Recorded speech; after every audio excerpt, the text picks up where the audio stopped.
All right, so our next section, we're going to talk about North American settler colonialism. So this is a bit of a different form of colonialism, where normal colonialism, it's about, like what happened in Africa and a lot of, America, Central and South America and Asia was like, Europe would conquer it and then would administer it, but would never, completely take over the land and completely kill all the indigenous people.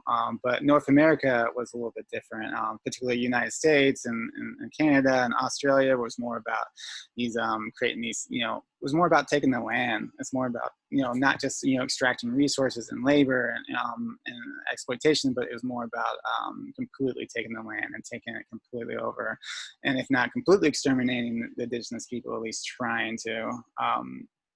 And this is a really great painting, great painting, but a painting that really, in a great way captures, North American settler colonialism. It's this idea that, it's called American Progress. And it was this idea of like manifest destiny that, all these white settlers were these like good people, that God supported, were justified all going out into this crazy dark world of the native territory to spread civilization, when it couldn't be more opposite what was going on. So, let's define settler colonialism really quickly. This is from Amy Rowe and Eve Tuck. Specific, formation of colonialism in which people came to the land inhabited by indigenous people and declare that the land to be their new home. Settler colonialism is about the pursuit of land, not just labor or resources. Settler colonialism is a persistent societal structure, not just an historical event or origin story for a nation state. Settler colonialism has meant genocide of indigenous people and the reconfiguring of indigenous land into settler property. In the United States and other slave states, it has also meant the theft of people from their homelands in Africa to become property of settlers to labor on stolen land. So again, a couple key points is this is more about taking the land. This isn't about let's enslave the indigenous population, exploit them, get them to harvest as much resources that we could ship back. This is about trying to wipe them completely off and making this a new European country, eventually white country. I think one of the most important parts of this is to understand that this is not an historical event. We're going to talk about things that happened in the past. We are still, to many indigenous people in this country, we are still a settler colony. This isn't some beginning of a nation story. This isn't some necessary evil that had to happen. We are still a settler colony to thousands of indigenous people at this point. So this is important to understand that this isn't a past thing. This is what's happening right now. But we're going to start we're going to go back and talk about like the roots of how we got here. So North American colonialism. So again, these are all just estimates, pre-Columbus estimates. I've seen estimates up to like maybe there was 100 million indigenous people in Americas, but I'm just going to go with 20 million. That I seem to find that figure in numerous different spots. Are numerous different estimates. And about 2 to 7 million of those people were in North America. Again, majority of those people, 90-95% of the population was killed. What we often, a lot of scholars call the American genocide. And a lot of people claim this is one of the worst genocides in the history of our world. But again, a lot of these are based on estimates. Most of these people died from diseases, and then a lot, many of them though still died from European brutality. So we look at this map of North America in the mid 1700s and colonial periods. We have Spain, still controlling with their income in the system. Sorry if I mispronounced that. Slave systems that was operating in Mexico and a lot of the Western, what soon would be United States, and then Florida, and then we have France. They're setting up a lot of trading posts, and they captured a lot of land, but they don't have a whole lot of settler colonies established yet. But they're in constant fighting with Britain, who has like the eastern shore and a lot of trading posts up north. And then Britain colonies, again, were these like, corporate colonies, that they were backed, huge investments, chartered by the crown, but also backed by these investors, with the idea of creating these like plantation systems that just, extracted. At first it was tobacco, and then it eventually became cotton and other things like indigo and rice and stuff. But the whole point was to use enslaved labor, which was first indigenous and then indentured, and then eventually the African and enslaved people. So eventually they used that to just create as much profit as possible. But I mean, the same things that we talked about in all the other our sections of what happened in Africa and South America, and like it was just pure, using pure brutality, justified by this anti-indigenous racism and eventually anti-black racism. It was about kind of decimating.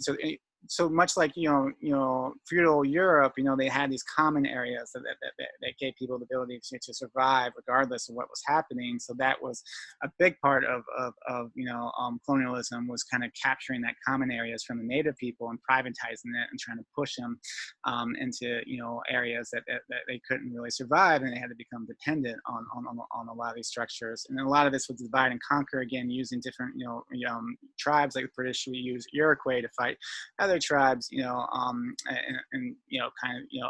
ultimately once they lost so many, and the population was decreased. And while America was, while Britain was sending so many other people, then eventually they were able to overwhelm a lot of the resistance.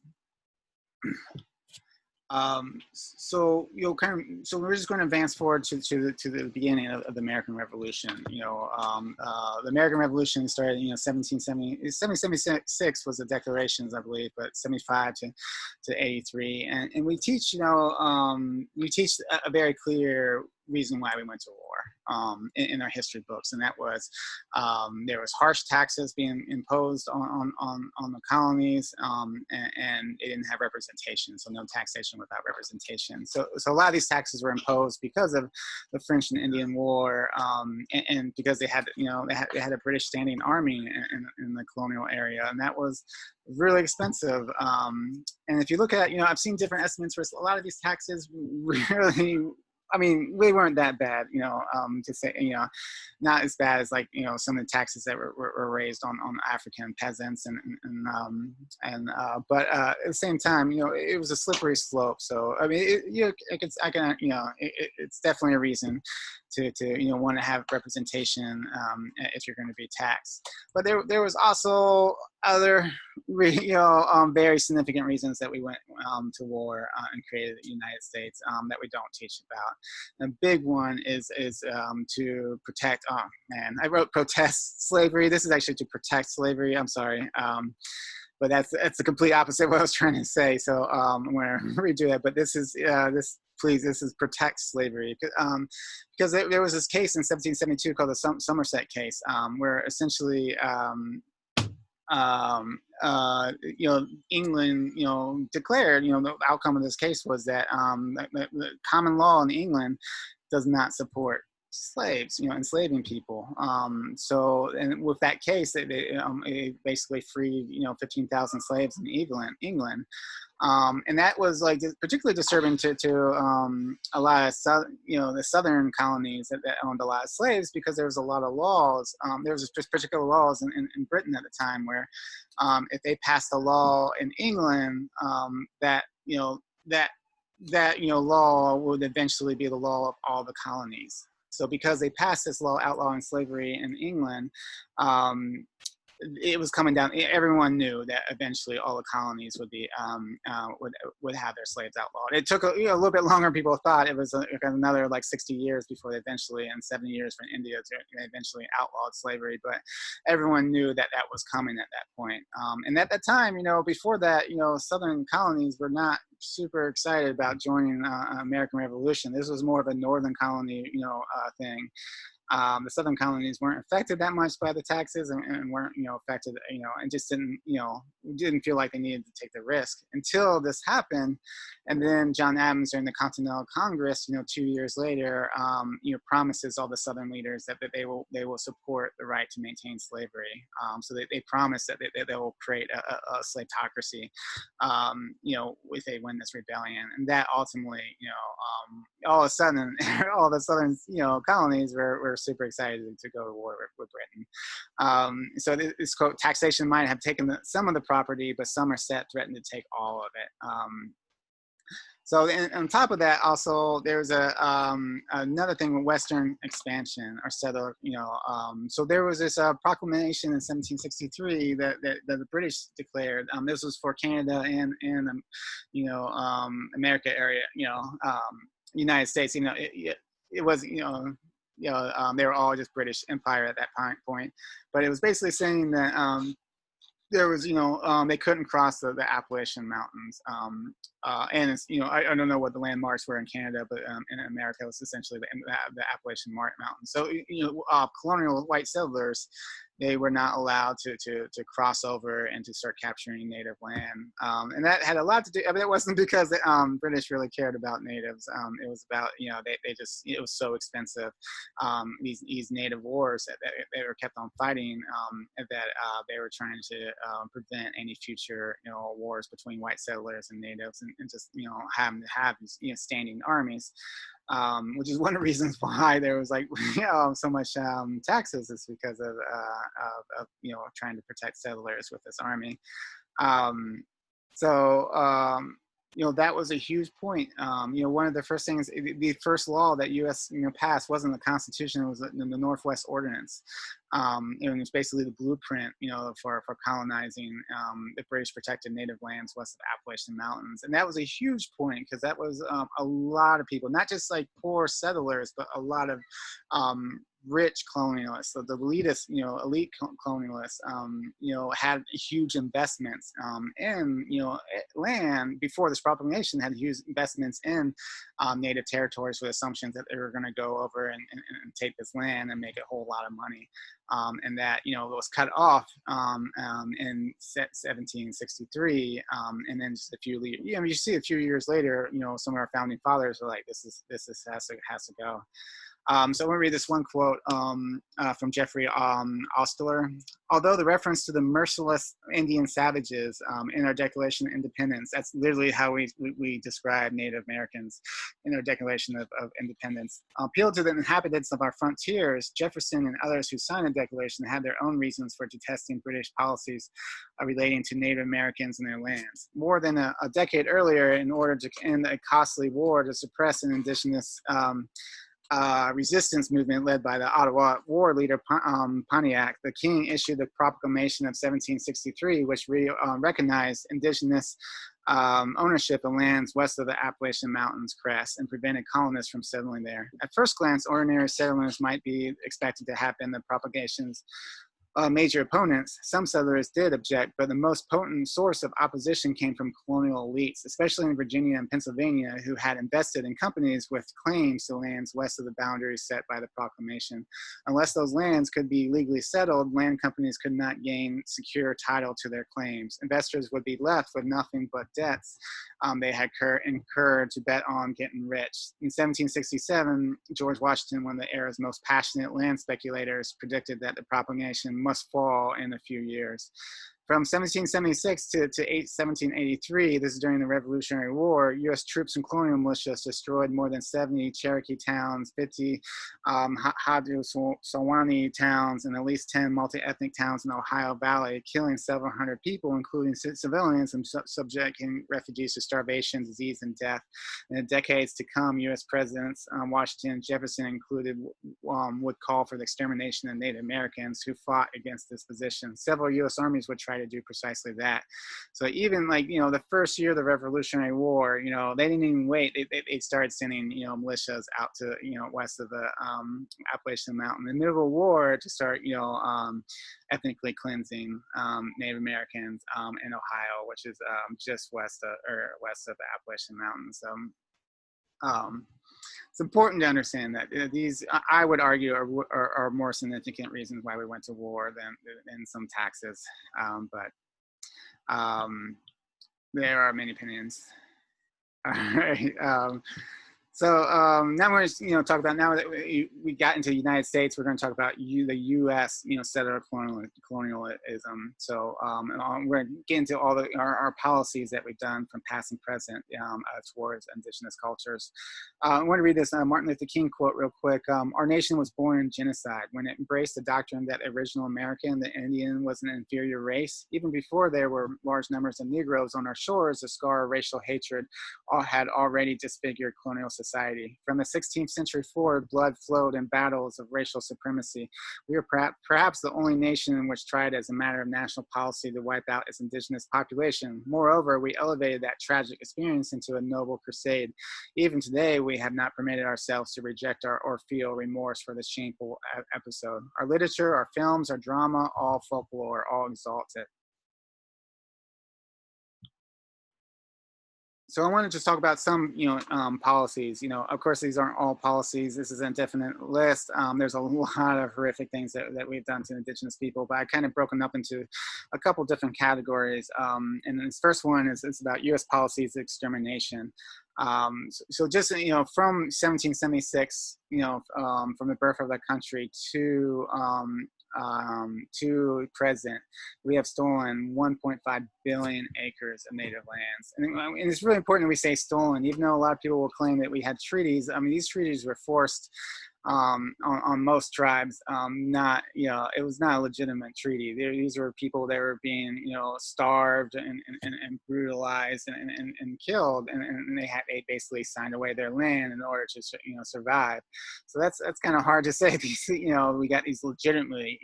We did not get this land legitimately. Majority of this land. So we stole 1.5 billion acres from natives. We did this through multiple different policies. One of them, we had a lot of policies on settler colonialism. There's like the Northwest Ordinance, which starts mapping out the first thing, the first legislation that we passed in our United States was to start mapping out how we're going to conquer the West, manifest destiny on Western expansion. The Homestead Act is a really important one. That's where we took 270 million acres of native land and essentially gave it to white settlers. I believe this was during, so this was like when we got a lot of this land through like France and different, negotiations and things, but at the same time, this was never, colonial government. I mean, this was always native land. So, we could say that we legitimately, got this, through treaties and bought it from France. We definitely, I mean, this was never not native land, and we just, gave 270 million acres to white settlers. And then we had actual policies of ethnic cleansing through military massacres, forced removals. A big one was the Indian Removal Act, where we took 25 million we removed, a lot of southern and native tribes, from Cherokee or Creek and other tribes, and we forced them to march and to relocate east of Mississippi rivers. A horrific march with lots of brutality. A lot of people died. A lot of people were like raped and enslaved, and it was a horrific event, the Trail of Tears. But and at the same time, that freed up 25 million acres, and we gave that land to white settlers. So we ethnically cleansed the South of Native Americans and then gave that to white settlers. The Dawes Allotment Act was another one where we forced all these Native Americans who were on reservations who had, agreed to these treaties that had, a certain amount of land. We forced them to give up most of this common land. This is a big theme in capitalism and colonialism. Is like this common land is just no good. We have to privatize it. So we forced them to take these, Native Americans to take these small plots, and then there was all this leftover land, 90 million acres of leftover land that we sold to white settlers. And then, in addition to ethnic cleansing, we also created, intentionally created a lot of famines to starve indigenous people as extermination policy. Particularly one of these, we talk about this Lincoln President Lincoln oversaw the largest hanging in U.S. history, where we hanged 38 Dakota men, and that was during the Dakota Uprising. Was, I believe, shortly after the Civil War. And this was up in Minnesota, where we had forced a lot of the Dakota tribes to live on these reservations where it wasn't a whole lot of food, where we had signed treaties to, give them food and give them supplies and all the different kinds of things, again, creating this dependency where they couldn't survive on their own, but they had to rely on the U.S. government to give this stuff. And then all of a sudden, we did a terrible job, giving them food. A lot of that was because the Indian Bureau Act, would steal a lot of that, or Indian Bureau,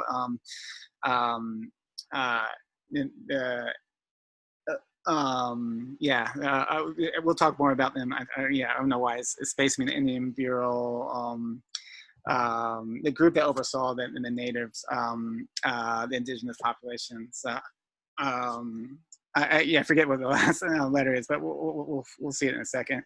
But they oversaw it, and they kept a lot of this for themselves, or they used it to buy or they gave it or they had money to buy food, and they gave it to white settlers who were supposed to give them food but never didn't.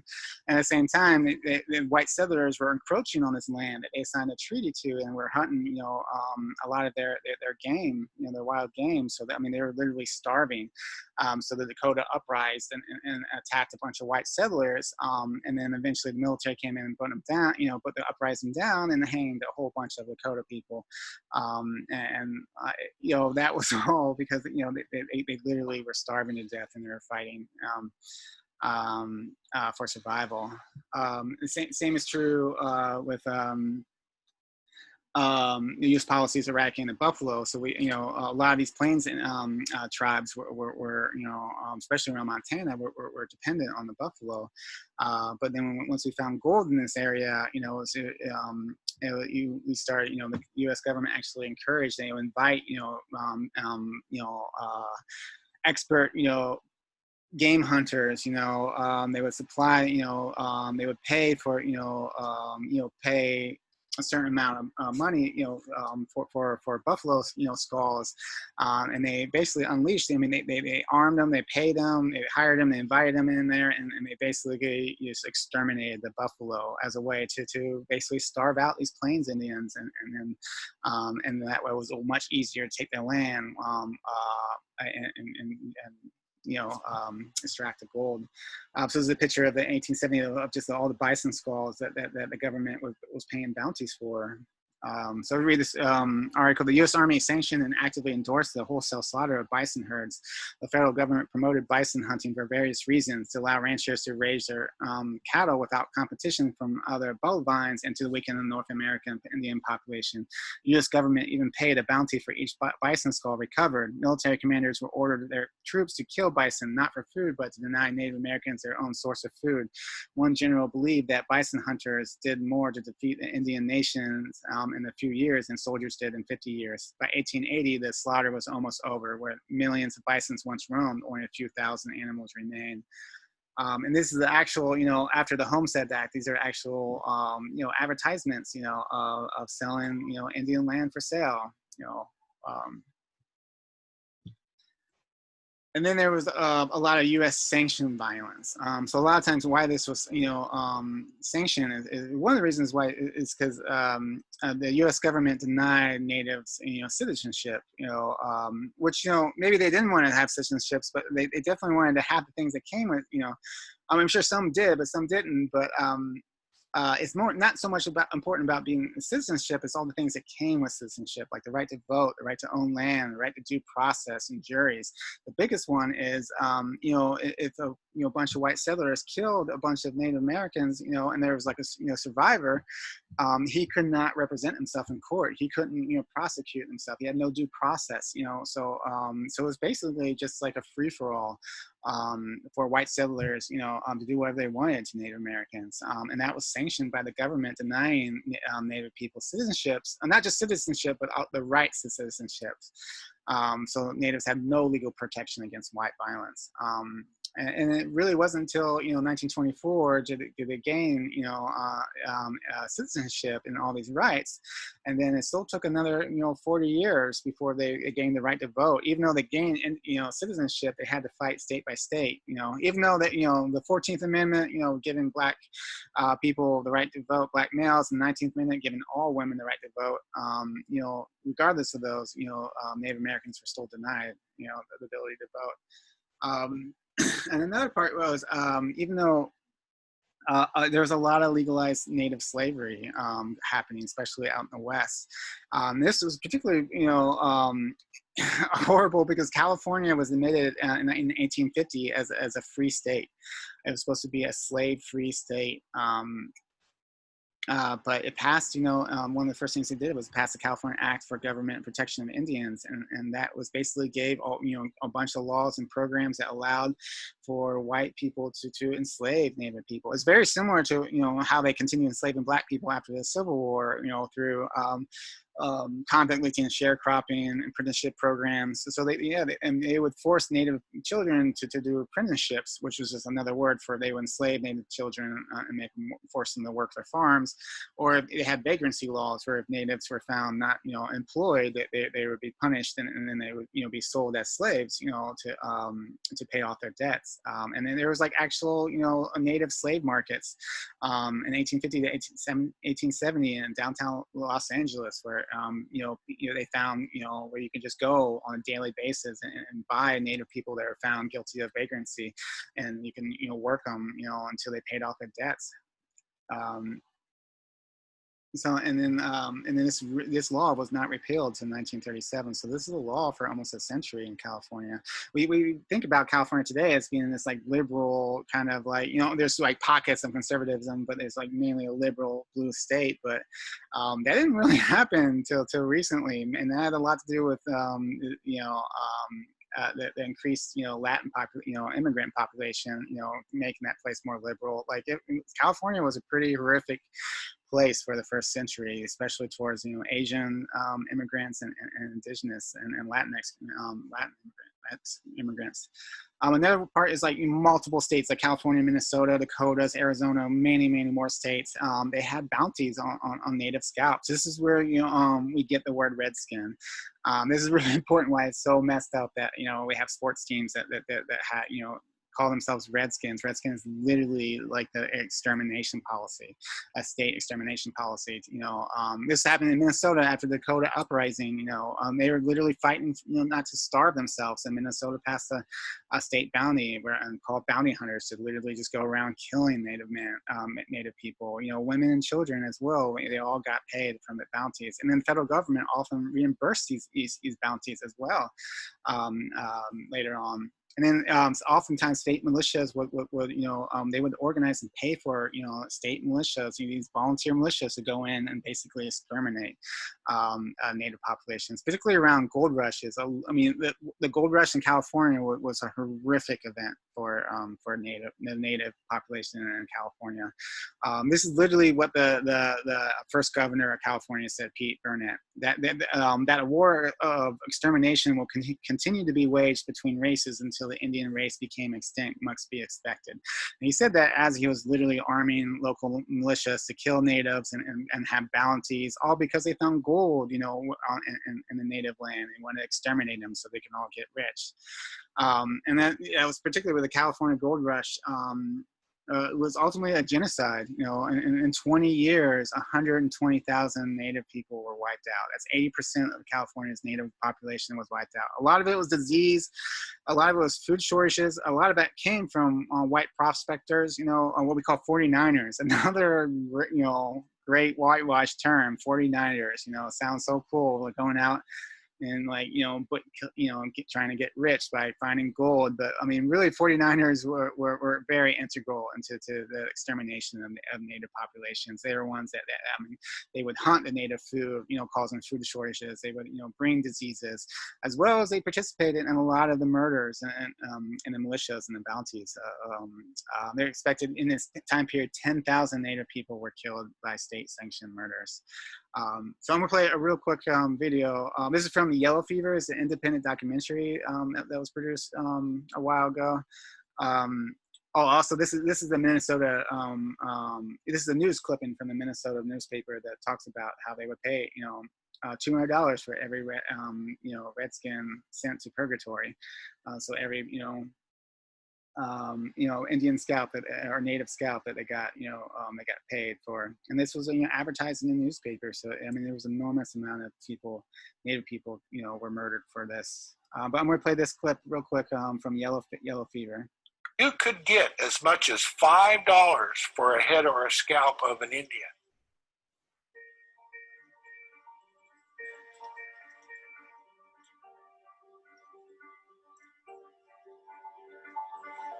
Now, the average wage was 25 cents a day. Imagine how much you could get by turning in an Indian head or a scalp. $5. That's a lot of money.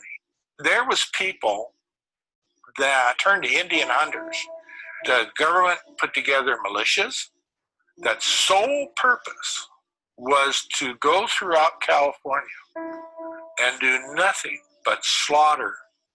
And the law, that act, the Government and Protection of Native Americans in California, allowed all that stuff to happen.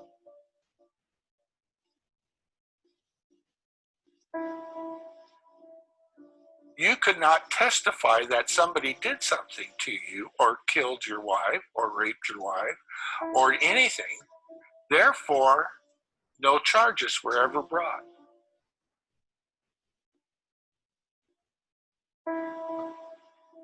It was legalized and subsidized extermination of the Indians all the way across California. At the end, the federal government paid California back for all those bounties that they paid out. It was over $1 million, along with the killing of Indians. Also brought disease, smallpox being the main one. Large portions of villages would just die off because we had no immunity to it, so we had no way to fight it. The other thing that created problems was starvation, that the elk herd disappeared. The white people ate it. Well, same for the deer and the antelope and all the food. But to give you an idea of how fast this occurred, at the beginning of the gold rush, we had in our territory just here over 7,000 Indians. 2 years after the gold rush started, we were down to 3,500. A year after that, we're down to 2,500. By the 1905 and 1906 census, our population was 53. By the 1934, the Indian Reorganization Act, 18 people. So that's how fast our population dropped. I want it to be known that we're still here. We never left our homelands, and this is where our people will always be. All right. And then moving on to the next, this is the last page of U.S. policies. I want to talk about specific things, directly afterwards. But this is, U.S. policy is cultural violence, and a lot of people call this cultural genocide. So this is very important. This is an important part of colonialism that is continuing still to this day. Like we're still committing cultural violence and cultural genocide to indigenous people. But a very important part of conquering an area and colonizing an area is cultural assimilation. It's basically destroying the native culture while assimilating natives to this new culture, which is European and eventually white, culture is white supremacy culture. And the main purpose of this is to make it easier to steal native land, to reduce settler colonial resistance, reduce, treaty obligations. That was part of like Indian termination policies, was trying to get, more people, Native Americans assimilated into culture, and then that reduced our obligations and treat and things like that. So we used a variety of different things to do that. One of the most important things is we would ban people, ban Native, people to, from practicing their religion. It wasn't until 1978 did the American Indian Religious Freedom Act, where we made it legal for Native Americans to practice their own religion. So a whole foundation, we go back to your elementary school, we were taught this was like, it was a new country based on religious freedom, a whole country based on religious freedom, but yet we spent the majority of the country, literally 200 years, we spent outlawing the ability of Native people to practice their culture and religion. Because the majority of the states had some kind of ban on Native culture. That was basically to destroy this culture so they would assimilate into white culture and allow us to continue taking their land. And a big part of what we did, we committed this cultural violence was family separation, and using things like Native boarding schools. So Native boarding schools, it was this Carlisle Indian schools. It was this, project, and then, started in 1900s and lasted a long time. Or idea was we would, basically kidnap these kids, Native kids, and send them to these boarding schools where, they were not allowed to practice their culture or speak in their language. They were horrific conditions, and they were just basically, trying to be brainwashed into being, into white culture. 150,000 Native children were forcibly sent to this, and thousands of children actually died in these schools. There was very horrific conditions in these schools. Another way of family separation was the Indian Child Welfare Act. It was the Indian Child Welfare Removals. The act ended that. So 1978, the Indian Child Welfare Act actually ended this practice that had been going on for the last century, where essentially, child welfare agents would come in, and basically steal Native kids. Like 25 to 35% of Native children were removed from their families and placed in white homes. And they would often say this was for the child welfare, but the majority of the cases, the vast majority, there was nothing serious going on, serious concerns about child welfare, or if there was an issue, they were never given a chance to fix it. These agents would come, middle of the night, would come unexpectedly and immediately just grab their children and leave, and the parents had to either go by it or they can lose, they can lose benefit, there was all kinds of, they could be arrested.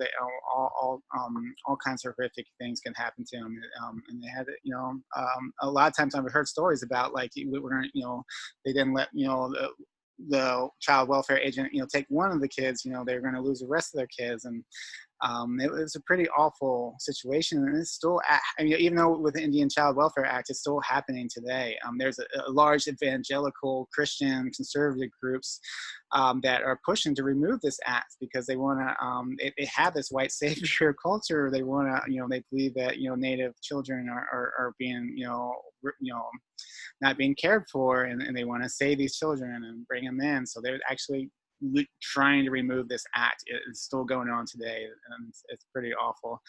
On top of that, there's been all kinds of sterilization policies. We're going to dive deeper into this in other classes, but U.S. has had a lot of sterilization policies. We have had a lot of eugenic, based on eugenics movements.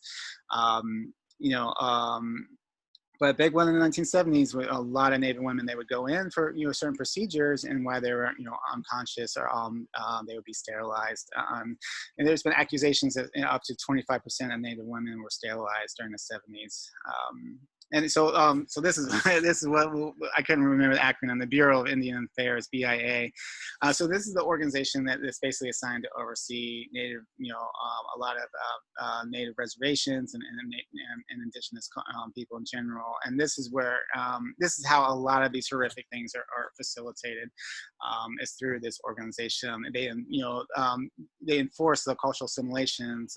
They work on throughout history. They worked on removing self-determination. discrimination, about stealing land, increasing poverty. I'm going to read this one quote from Charles Moore. Principally, the root of Native tribes' discretion is the federal government Bureau of Indian Affairs. The BIA has stolen money from Native groups, undermined their autonomy, and ruined their ability to self-govern. The BIA is an agency that is supposed to defend Indian rights, but that persuades tribes to sign contracts exploiting tribal raw materials in return for a fraction of their real value. The BIA seeks only to benefit itself. Congress allots funds to the BIA, which then passes along whatever is left after its employees are finished spending, taking, or losing huge chunks. Even after stealing the majority of the money, the BIA does not even allow the tribes to spend the money as they choose. The remainder of the funds are not for the tribe to spend or invest as it wishes, but are earmarked for particular programs, which the BIA are already chosen. The BIA receives money, keeps much of it, and decides how the rest will be spent. As a result of the preference of programs, the power is removed from tribal councils. Without the key decision-making power, the BIA virtually usurps the tribal self-governing powers. This colonial policy is destroying the native tribes. So this is the people have managed to do so many of these horrific policies against native tribes. A lot of this they did through the Bureau of Indian Affairs. So all right, so I'm going to play this box video more about child separation, indigenous child separation. I was adopted by a white missionary couple. I was adopted. Immediately placed for adoption. I was in foster care with one family for 18 years. They were white. My parents loved us, and I understand that, but at the same time, they took the idea that they were saving us from ourselves. Being saved, and I should be grateful for the life that I've been given, because any child on the reservation would give anything to live as I was living. They took us away from our mom. They came marching right in and literally took us and thousands of other children from their home. It's a way to eradicate us, and to go to a nation's children is one of the sure ways to do that.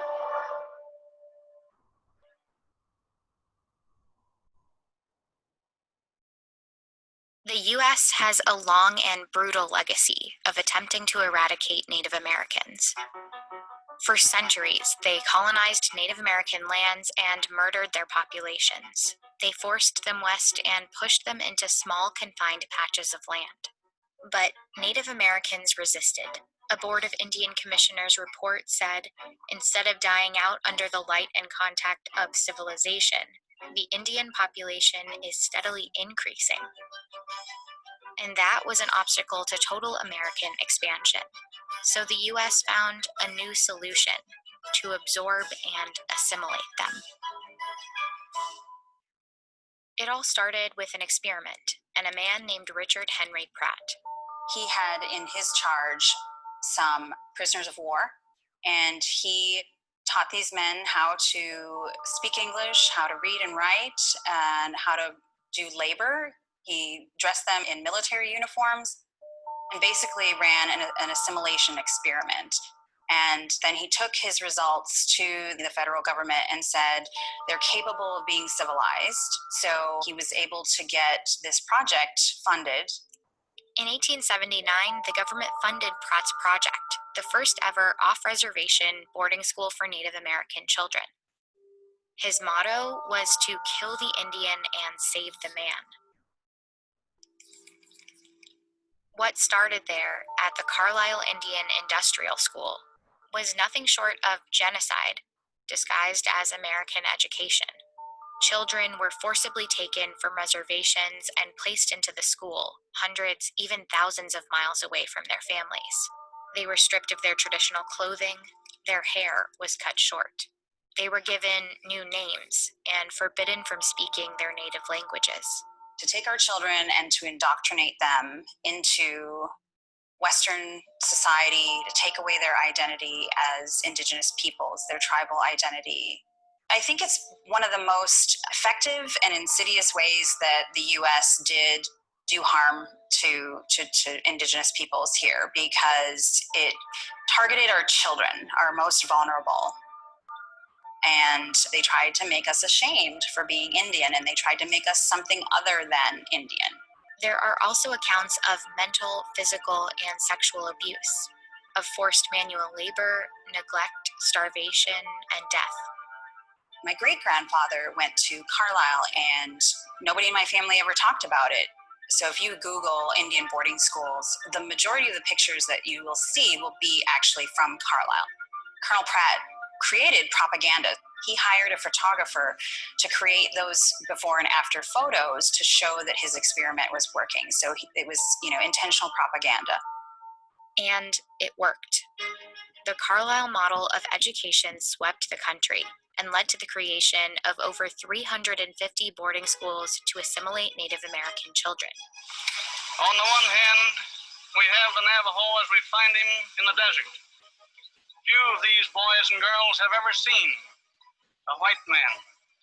Yet, through the agencies of the government, they are being rapidly brought from their state of comparative savagery and barbarism to one of civilization.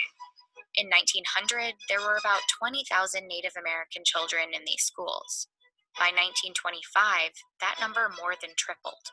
Families that refused to send their kids to these schools faced consequences like incarceration at Alcatraz or the withholding of food rations. Some parents who did lose their children to these schools even camped outside to be close to them. Many students ran away. Some found ways to hold on to their languages and cultures. Others, though, could no longer communicate with family members. And some never returned home at all. By stripping the children of their Native American identities, the U.S. government had found a way to disconnect them from their lands, and that was part of the U.S. strategy. During the same era in which thousands of children were sent away to boarding schools, a number of U.S. policies infringed on their tribal lands back home. In less than 5 decades, 2/3 of Native American lands had been taken away. The whole thing was purposeful. And the fact that it has been buried in the history books and not acknowledged is also intentional. And in fact, the same tactics were used in New Zealand, Australia, Canada. All of these countries have acknowledged, apologized, or reconciled in some way, except for the United States. Over time, the brutality of boarding schools started to surface. And after a 1928 report detailed the horrific conditions at some schools, many began to close. In the 1960s, Indigenous activism rose alongside the civil rights movement. And by the 1970s, that activism forced more schools to shut down.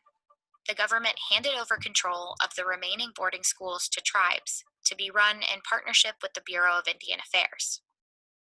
But just as the boarding school era started fading, another assimilation project took shape: adoption. The main goal of this pilot project was to stimulate the adoption of American Indian children to primarily non-Indian adoptive homes. They claimed it was to promote the adoption of the forgotten child, but it was essentially a continuation of the boarding school assimilation tactics. And the strategy came with a financial advantage for the government too. Adoption was cheaper than running boarding schools. But first, adoption officials had to sell white America on the idea of adopting Native American children. Feature stories like this one in Good Housekeeping marketed them to white families. They were described as unwanted, and adoption gave them a chance at new lives. In the end, their media campaign worked. White families wanted Indian adoption. But the problem was, many of these children were not orphans that nobody wanted. They were kids often ripped apart from families that wanted to keep them. You still will hear stories today of people, my age, older, saying, I remember as a child, the social worker was coming and people would hide their children. On reservations, social workers used catch-all phrases like child neglect or unfit parenting as evidence for removal. But their criteria was often questionable. Some accounts describe children being taken away for living with too many family members in the same household. An extended family is a big thing for Native people, and that means being judged for being in a house that's overcrowded. So it's always whiteness is the standard for success. And everything else is judged by that standard. By the 1960s, about 1 in 4 Native children were living apart from their families. The official Indian Adoption Project placed 395 Native American children into mostly white homes, but it was just one of many in an era of Native American adoptions. Other state agencies and private religious organizations began increasingly making placements for Native American children too. My mother giving me up was a white person telling her if she didn't, she would never see her other kids again. In one of the documents I have, it's addressed to my biological father, Victor Fox, that he was trying to look us up to get a hold of us. But Hennepin County wrote, Daniel and Douglas are adapting very well in their new family. This was totally, it was a false statement. When you're adopted, you know you're missing something. I think I've likened it to having like when someone has like a 500-piece puzzle and they have all the pieces to make this pretty picture except one.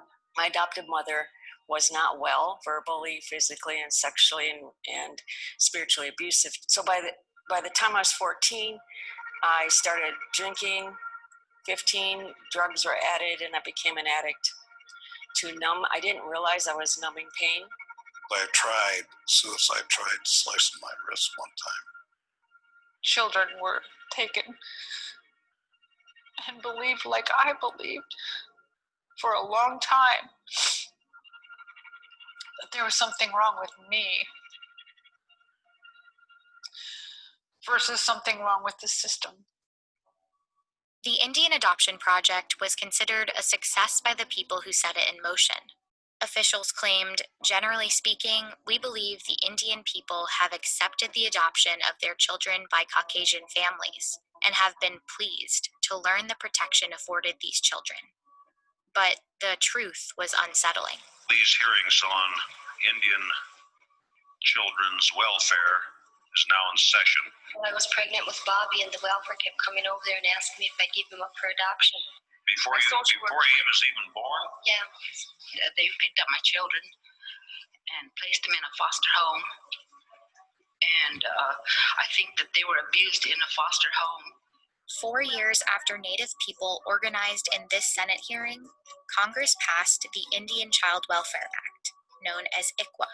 It gives tribes a place at the table in court. States would be required to provide services to families to prevent removal of an Indian child. And in case removal was necessary, they would have to try to keep the child with extended family or another Native American family. Without our relatives, we cease to exist. So with Native people, part of our wealth is in our family. It's in who we're connected to. But the legacy of family separation in Native communities has been difficult to fully undo. Today, Native American children are 4 times more likely to be placed in foster care than white children, even when their families have similar presenting problems. In these cases, ICWA is often the best legal protection they have, and it's been under attack repeatedly. A young girl ripped from her foster family because of the Indian Children Welfare Act. White adoptive families intent on keeping Native American children have tried to do away with the act, and they're often backed by conservative organizations. The Indian Child Welfare Act was dealt a blow earlier this month. The subject of a lawsuit issued on Tuesday by the Goldwater Institute, arguing that preferences given to American Indian families to adopt Indian children is unconstitutional and discriminates based on race. It's a way for these industries, these very powerful industries, to try to attack what Indian identity is. Wanting to overturn ICWA is connected to everything about who we are as a nation. So if we don't have any protections for our families, and if we don't have protections for our treaties, then we have no more Indians. We've been under attack. We're going to continue to be under attack. And we have to just keep fighting. It's in our DNA to survive. We are nations that pre-exist European contact, and we are still here.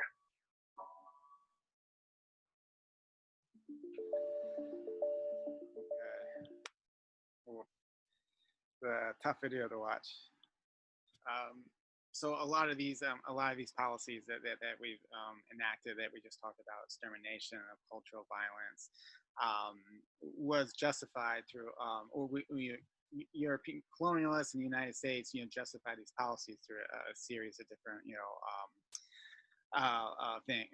policy, a series of different colonial institutions and policies. A big one being Catholic, the doctrine of discovery, which allowed, this was like we talked a lot about this already. This is a doctrine, from the Catholic Church in 1493 that allowed, allowed European Christian nations to basically, conquer, destroy, enslave non-European,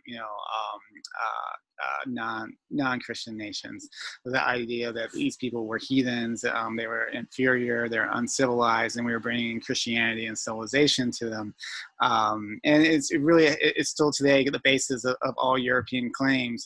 Jefferson used this, for Western expansion. He used this doctrine that gave the legal precedent to start expanding and conquering Western civilization. Our Supreme Court upheld this, and there's a court case in 1823, Johnson versus McIntosh, and the Supreme Court held this, saying that the title of land resided with the discovering power, upholding the doctrine of discovery, claiming that Europeans discovered this land, even though we all know people were here beforehand, but that's still today the legal, precedent that keeps us from giving the land back to Native Americans. Manifest Destiny was definitely this, was expansion on this idea. We use this for Western expansion. This idea that, we are justified by God, and we are expanding Christianity and civilizations, particularly Western civilization, and we are justified to destroy indigenous cultures. Capitalism was a big one. The idea of putting profit over human suffering, the idea of private property. We've seen this constant attack since the 1400s in Europe, against the commons. And that's how the native people looked at the land, as no one could own this. It was all common area, and it was all there to provide them. And then the very foundation of capitalism is to destroy the commons and privatize it, and with this belief that privatization and capitalism is what's best for everyone. Christianity, from Catholic doctrine of discovery, but then beyond, looked at whites, looked at Native Americans as inferior and evil and heathens, and that it was, and they upheld white supremacy and these horrific assimilation policies, and then just an anti-indigenous racism that came from all of this, that natives were inferior, they were dehumanized, essentially. I mean, and that, once you dehumanize someone, you're able to do all kinds of horrific things to them. So we're going to talk about a couple of different histories too. We talked about a lot of things that hopefully people have already heard, but there's a couple more things that's important to understand around indigenous culture, or at least indigenous history. And a big one is just our history of our parks and our park systems. We look at our park systems as these these good things that preserve nature, but we don't realize what. We don't ever talk about the history of how a lot of these parks were created. A lot of our parks, they're created in an attempt to conserve the area, but they completely ignored the fact that many Native people were living in these parks at the time, and there were thousands of Native Americans were displaced in order to create a lot of the parks that we have today. Yosemite is probably one of the biggest ones. During the Mariposa War in 1851, California soldiers discovered the valley while pursuing the Ahwah-Neechee. The soldiers expelled the Ahwah-Neechee and renamed their valley Yosemite. But the Ahwah-Neechee returned and worked humiliating jobs entertaining tourists as Indian performers to remain in their homeland. The national park finally evicted the last of them and burned down their remaining homes in a firefight and drill in 1969. So we have to understand the national park system has and it has a horrific, history with indigenous, not only of displacing, but also of just dehumanizing them as well. And this happened in many, many parks. Grand Canyon, displaced, thousands of Native Americans all over. Mount Rushmore is a really big one. Black Hills was Dakota country, and it was illegally taken. There was no treaties. It was illegally taken from them because there was gold discovered. And the Supreme Court actually, deemed, he said that in 1980, said it was illegally taken from them, and then they ordered, a U.S. government to pay the Lakota compensation, but the Lakota didn't want compensation, they want their land back. So that money is still sitting in some account, because the Lakota refused. I mean, they stole that. That's unceded land. That's still their land. They have never sold that land or agreed to give it over. At the same time, we took it, and then we created parks out of it, and even like monuments, like national monuments, like the Mount Rushmore, where it was originally supposed to be like this sculpture of Lewis and Clark and other famous natives, but for some reason they hired this super racist white supremacist KKK member sculptor who got Congress and President Coolidge to approve a change of plans, and he wanted it to be a monument to manifest destiny. So he wanted to put sculpt the images of the presidents who have killed the most indigenous people, essentially. Washington, Jefferson, and Lincoln. And that's and that's the irony of today. Trump literally had a rally in this area that was. This is Dakota land. This has been unseceded. Like, this is 100% their land, and Trump had a rally on there where they tried to protest it, and literally Trump supporters yelled at the native protesters to go home as they're like invading their home. So that's how insane a lot of this history, a lot of these national parks and these forests, national forests and national monuments are we just erased the entire history of who lived in these areas before, and we sell this like colonial idea that we did this to conserve the land because we're so as white Europeans we're much better at land conservation, when in reality we're terrible at land conservation, and the Native Americans have been maintaining this land sustainably for centuries, if not longer, for like probably thousands of years. So it's insane that we removed them, and then we come in to conserve everything. So it's definitely like colonial white saviorism kind of act. I even put down this isn't indigenous, this is but this is another example in New York Central Park. When they created the Central Park in the mid 80s in New York City, it's a giant park in the middle of New York City. There was like people that was living in this area. There was actually a free African American town called Seneca Village. It was a bunch of, it was during slavery times, and it was a bunch of black people that were freed or freed themselves, and they ended up, somehow bought property, but they wanted to be away from all this, the white racism. So they bought it in the middle of this like forested area, thinking they were safe. And then, eventually eminent domain, their entire village was bulldozed so we could have Central Park. So I just threw a couple examples, but this has happened all over our country, and the history has just been completely erased. I just want to read a couple quotes here. I want to read this one from Survival International. Evidence proves indigenous people understand and manage their environment better than anyone else.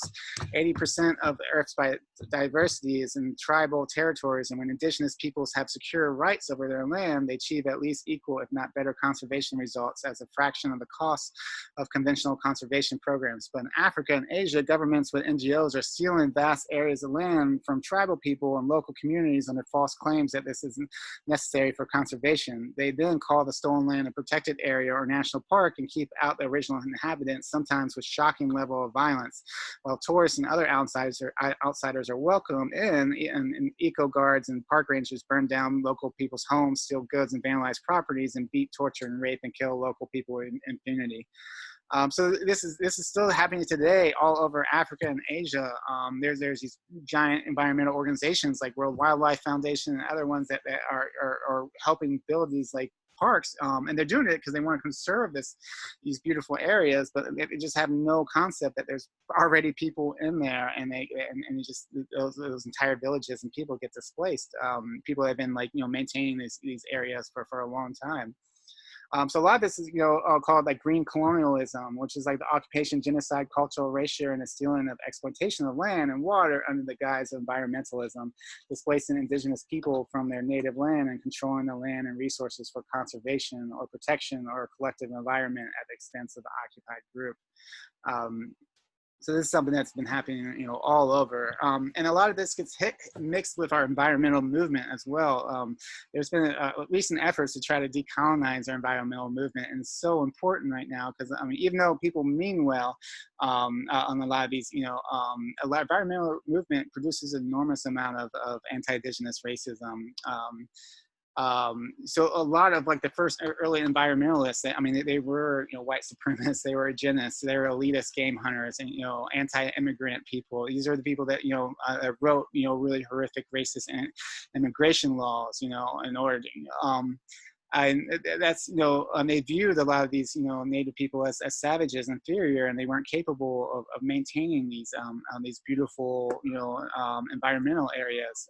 When in reality, they maintain them better than anything that white people have done since then. And a lot of our early, environmentalist founders, they back a lot of these beliefs. Henry David Thoreau wrote, "The farmer displaces the Indian even because he redeems the meadow and so makes himself stronger, in some respects more natural." John Muir wrote, "As to Indians, most of them are dead or civilized into useless innocence," and called a lot of them living in Yosemite after they've been massacred, through the California militias, called them dirty and hideous.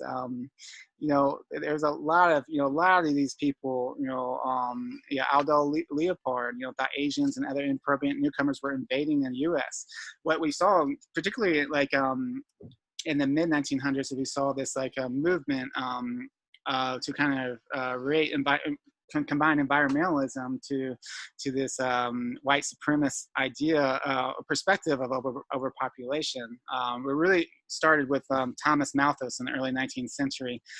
He talks about how the world is just producing too many people, and we're going to have starvation, hunger, and crisis, and then. But the thing is they never look at the systems that are creating all these famines and starvation and crisis. They came up with all these theories, and like this guy wrote, "The Population Bomb" about India was all about how it was all the poor people that were overbreeding, and they were destroying the world. When in reality, when you look at who's creating the pollution, who's creating the wealth inequalities, the unequal food distributions, it's Western civilizations. It's U.S. and Europe, and so it's really important. But it mixed with a lot of these people, and a lot of these people thought, in order to save the environment, like Aldo Leopold inspired a lot of people to think about, we have to save the environment by keeping these horrible immigrants out of our country, because they're just going to come in and overbreed and destroy the natural environment. So as a result of a lot of this, we saw a huge rise in eugenics and a lot of racist immigration restrictions, sterilization programs, a lot of rise of xenophobia, all based on coming from the environmental movement. So it's important that we kind of we really try to decolonize this movement, because this is an important movement, especially with our climate disaster, our climate change, happening. But we need to understand how to do this in a way that's not, we need to understand our history so we don't continue perpetuating the same anti-Indigenous, racism. And I'm gonna try to read this. I didn't realize how bad how hard it is, but it says the world's poorest 3.5 billion people are responsible for just 10% of global emissions. Somewhere in the rich 10% of India uses a quarter of the carbon of someone in the poorest half of the USA. The person in the richest 1% of the world's population uses 175 times more carbon than someone from the bottom 10%.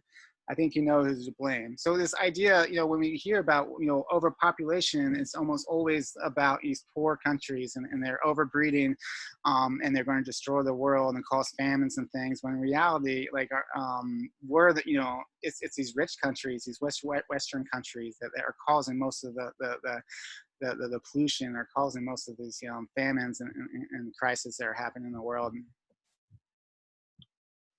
And another thing I want to talk about is like land grant universities. So this was something the Morrill Act in 1862, wanted to, expand, universities around the country. So what they did is they basically gave, these institutions a bunch of land, and most of these institutions they sold the land and used that money as endowment to start their universities. And some of them kept on to like land, especially the real profitable land that had mineral rights, because they used that to kind of finance the institutions. And but what they didn't realize is a lot of that land that was given to start these land grant universities was native land.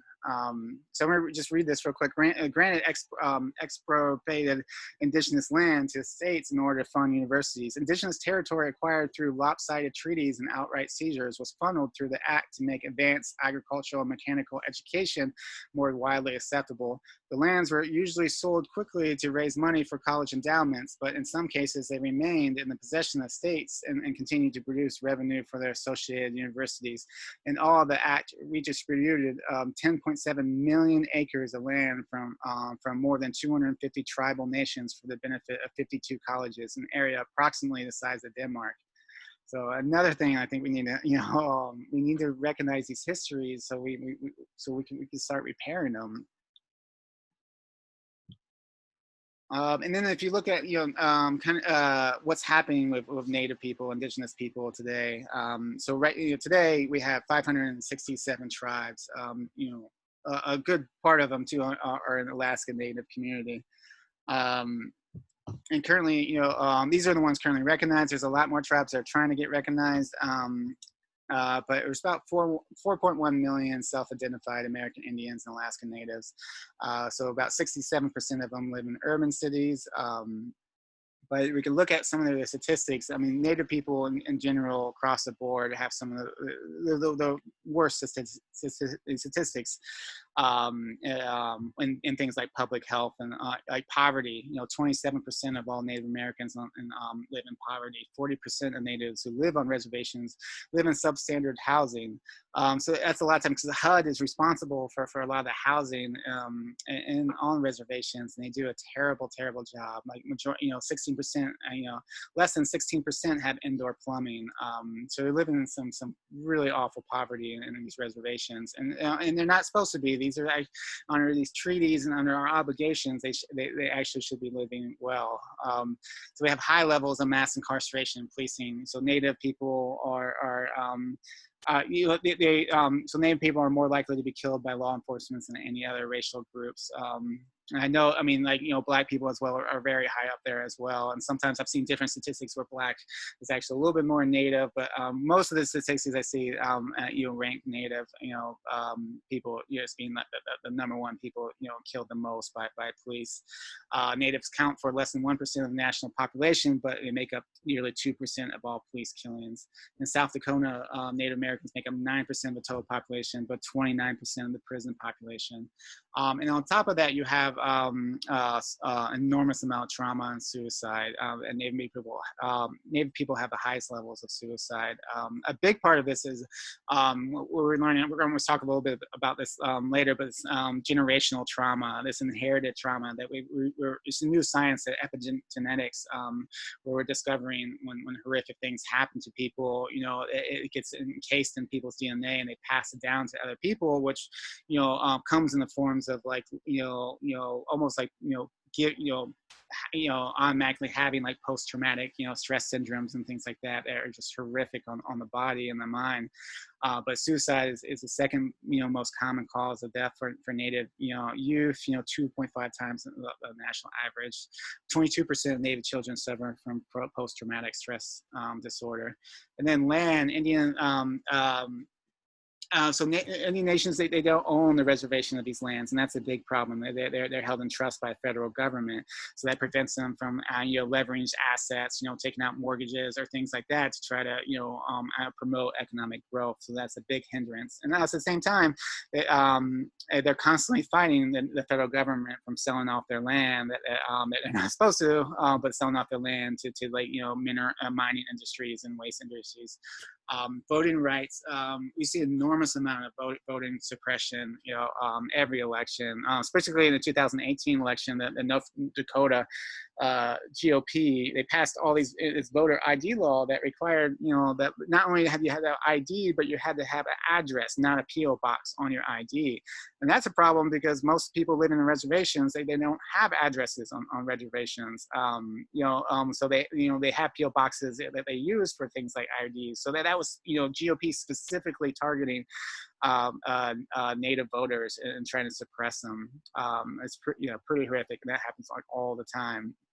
In education, they lack decent funding for a majority of schools in Indian reservations, and 51% of Native Americans in the class of 2010 graduated high school, which the national average is 85%. So you can see, this is a direct result of our history. This isn't, it's hard. If you actually know our history, which most people don't, it's really hard to victim blame what's happening right now. But yeah, I want you to play this video. It's going to dive into a couple more of these realities.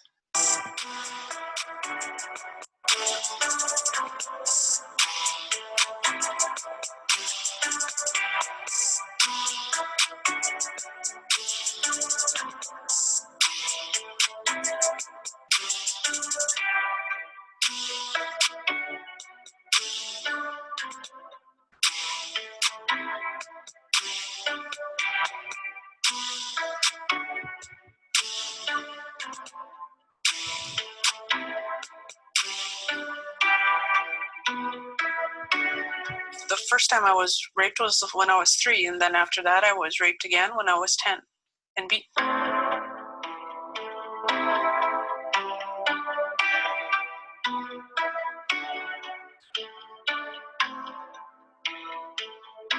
We might look different on the outside, but on the inside we feel the same.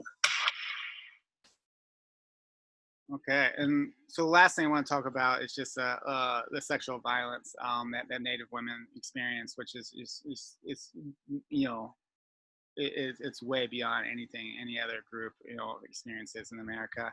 So much so that we have an acronym called MMIW. It's called Missing and Murdered Indigenous Women. And right now, they do a count, and there's every year thousands of Native women, disappeared and kidnapped and murdered. And oftentimes, there's very little that law enforcement does at all. But there's no national database. There's no. Oftentimes, it's really, especially if it happens in this gray area or along reservations. A lot of times, tribal governments don't have the power to pursue these, investigate these situations. That the jurisdiction falls on the state, and the state is often, the nearest, police station is hours away, and they're full of white policemen with a lot of anti-indigenous racism. And oftentimes it would be weeks before, if a Native woman goes missing, it'll be weeks before anyone says anything, if at all. It's pretty horrific right now. Like 4 out of 5 of Native women are affected by violence. The women are 3.5 times more likely to be raped or sexually assaulted in their life than women of other races. And the DOJ found that Native women face murder rates 10 times the national average. According to, and I found this, the DOJ actually did a report on this, and they found that 70% of violence experienced by natives is committed by non-native people. And that's really important because oftentimes tribal governments can't prosecute non-native people. It falls on the state, and the state refuses to do anything, oftentimes with this. And a lot of this is because in 1978, tribal governments, the Supreme Court, deemed that tribal governments could not prosecute non-Indians or non-natives, and that jurisdiction fell on the state or federal government, which was who it just doesn't act in these situations right now. And there was a solution for a brief moment. The 2013 Violence Against Women Act actually removed a lot of these official jurisdiction limits and including letting tribes prosecute non-native domestic abusers. But it was up for renewal in 2019, and the House passed it, but the GOP refused to pass, and the Senate refused to pass it because it had it objected to the protections. It had protections from same-sex couples and undocumented immigrants, so they let that expired. So if you ever see, this is Rosalie Fish is a runner. If you ever see the red hand on their face, that's oftentimes it's a sign of a missing and murdered Indigenous women. It's oftentimes to bring attention to what's happening. So I'm going to play this video, kind of going a little bit more into missing and murdered Indigenous women. On June 7th, 2017, Ashley Loring Heavy Runner vanished from the Blackfeet Reservation in Glacier County, Montana. She was 20 years old. Her disappearance wasn't covered by most major media outlets. Over the past century, thousands of Indigenous women and girls in the United States and Canada have gone missing, in life, in the media, and in the data. Why are missing and murdered Indigenous women going so underreported? In order to understand why these stories go unheard, we spoke to someone on the front lines of telling these stories in the first place. My name is Anita Lucchese. I am a doctoral intern at the Urban Indian Health Institute. I'm also a PhD student at the University of Lethbridge, and I'm a Southern Cheyenne descendant. Anita's work began after escaping her own abuser. That's what led me to be interested in the issue of missing and murdered Indigenous women, because my abuser almost killed me. Anita assumed some law enforcement organization was tracking data on these disappearances. But the more she looked into it, she realized, no one really is doing it. There are lists out there, but none of them match. None of them are updated frequently. If you're trying to understand the dynamics of the violence that we're experiencing, it's pretty much impossible with the existing resources. I just felt so frustrated that if my abuser did end up killing me, the violence that I experienced that would have taken my life wouldn't have even been counted in a meaningful way. So Anita got to work, creating what would become one of the only databases of missing and murdered Indigenous women in North America. The first step was making sense of the lists that are already out there. Put them all together, cross-reference, fill in the gaps. Only as a cartographer, Anita is telling these stories through maps. The mapping process became a way for me to draw boundaries in how I wanted my story to be told and how I wanted to connect it to that larger history of dispossession and violence. That's what a map does. There are over 3,000 cases logged in Anita's database, but most of those are only from the past 6 years. As for the actual number, at this point, I would estimate that we're missing at least 25,000 cases if we were to go back to 1900. So why are missing Indigenous women also going missing from the data? Criminal jurisdiction in Indian country is very complicated. This is Bree Blackhorse, an enrolled member of the Seminole Nation of Oklahoma, and an attorney at Galanda Broadman, a Seattle law firm that specializes in tribal law. To be an attorney in Indian country means that you're often practicing not only in tribal court, state court, federal court, all of these arenas. This is because criminal jurisdiction of crimes committed on tribal land depends on a number of factors, including the race of the victim and the offender, as well as the type of crime being committed. This jurisdictional thicket could explain why law enforcement is slow to act and slow to collect data. Everybody wants to blame everything on each other. BIA, federal, state patrol, city police. This is Roxanne White. I am Yakima, Nez Perce, Nooksack, and Grovant. I was born and raised on the Yakima Indian Reservation, and about 3 years ago, I moved here to Seattle, which is Duwamish territory. Roxanne is also one of the leading voices on missing and murdered Indigenous women. They put these borders up when it comes to protecting us. They say, well, that's jurisdiction. We can't do nothing about that. But if I commit a crime, I'll be charged. According to the Bureau of Justice, Native people are incarcerated at rates 38% higher than the national average, which means while law enforcement might be slow to protect Native people, they aren't slow when it comes to prosecuting them. I spent a year having some really hard conversations with law enforcement, trying to convince folks that our dead are worth counting. And we experienced very hostile reactions from some law enforcement. Many law enforcement agencies are horribly unaware about this issue, and then even when they are aware, can sometimes be really directly complicit through negligent policies. Or put more simply, it's racism. It took the FBI 8 months to finally begin searching for Ashley Loring Heavyrunner in March of 2018. She was my student at Blackfeet Community College in Browning, Montana. She's a member of the Blackfeet Nation. Her family has yet to bring her home. But while there's been a common understanding that the issue of missing and murdered Indigenous women occurs exclusively on reservations, the numbers in Anita's database suggest something else. While it does happen at a high intensity on reservations, it also happens at a high intensity in cities. Which is important since 71% of Native people live not on reservations, but in urban areas. In the city of Seattle, word of Anita's findings reached Abigail Echohawk, an enrolled citizen of the Pawnee Nation of Oklahoma and the director of the Urban Indian Health Institute, the research arm of the Seattle Indian Health Board. We work to represent the needs of urban American Indians and Alaska Natives. Curious about her findings regarding urban Native populations, Abigail reached out to Anita. We met over Facebook, and I saw a young woman who was dedicating her life to ensuring that the voices of our women were heard. Her immediate response is, how can I support you doing this work? Without even knowing me. She just had that leap of faith. That's how powerful this data was. When we go to the halls of Congress, when we talk to people in the states, when we talk to people in our local jurisdictions, very often they tell us, well, you have an individual story, but yet there's no data to say this is an epidemic. And so we partnered with Anita to work to understand what was going on. The meeting led to a first-of-its-kind report looking at missing and murdered Indigenous women in 71 cities. The report found that just like Native women on reservations, Native women in cities go missing at similarly alarming rates, and no one is keeping track.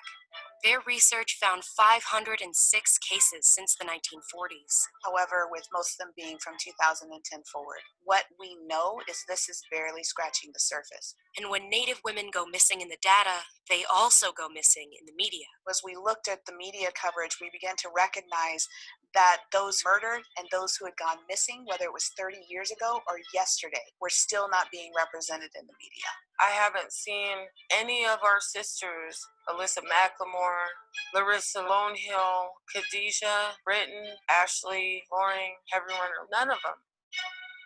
While Ashley Loring Heavyrunner went missing from the Blackfeet Reservation, Alyssa McLemore went missing in Kent, Washington, Larissa Lonehill went missing in Rapid City, South Dakota, and Khadijah Britton went missing in Cavello, California. These women went missing not on reservations subject to tribal and federal jurisdiction, but in cities, where state law enforcement continues to look the other way. For too long, data has been all about other people telling Native people who we are. If you look in a history book, you're going to see language that talks about us in the past, living in teepees or igloos, but nothing about the current incredible, strong, resilient people that we are today. And it's time that we tell the world who we are and that the world actually listens to us. Our resiliency has always been action, and in that action, we are not only sustaining our own communities, but we are part of building a better America. Right.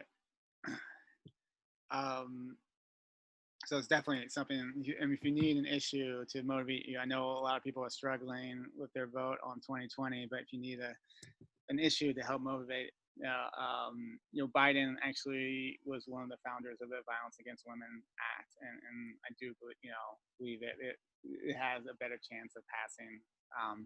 So sometimes I know it's hard because there's a lot going on. So sometimes we have to focus on single issues to kind of push us through.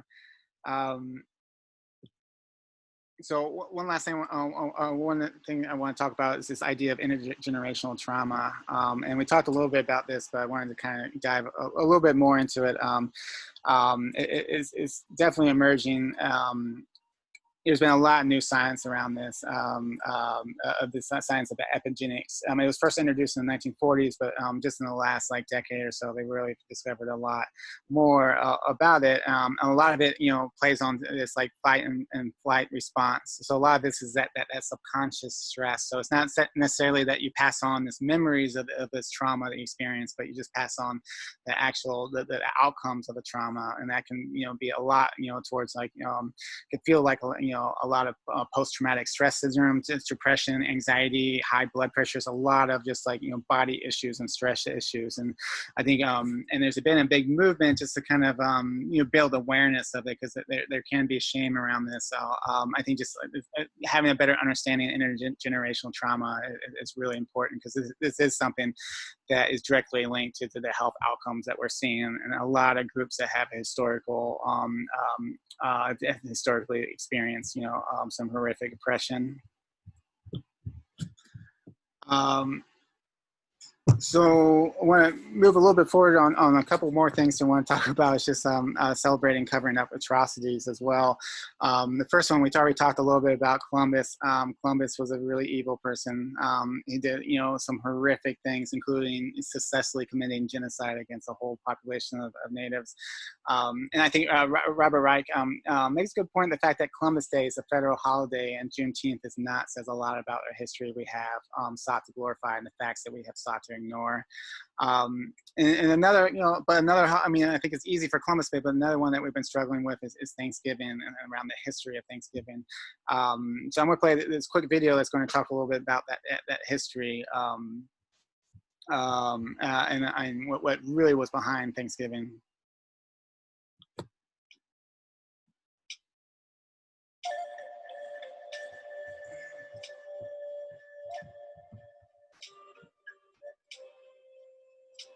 Most of us associate the holiday with happy pilgrims and Indians sitting down to a big feast, and that did happen once.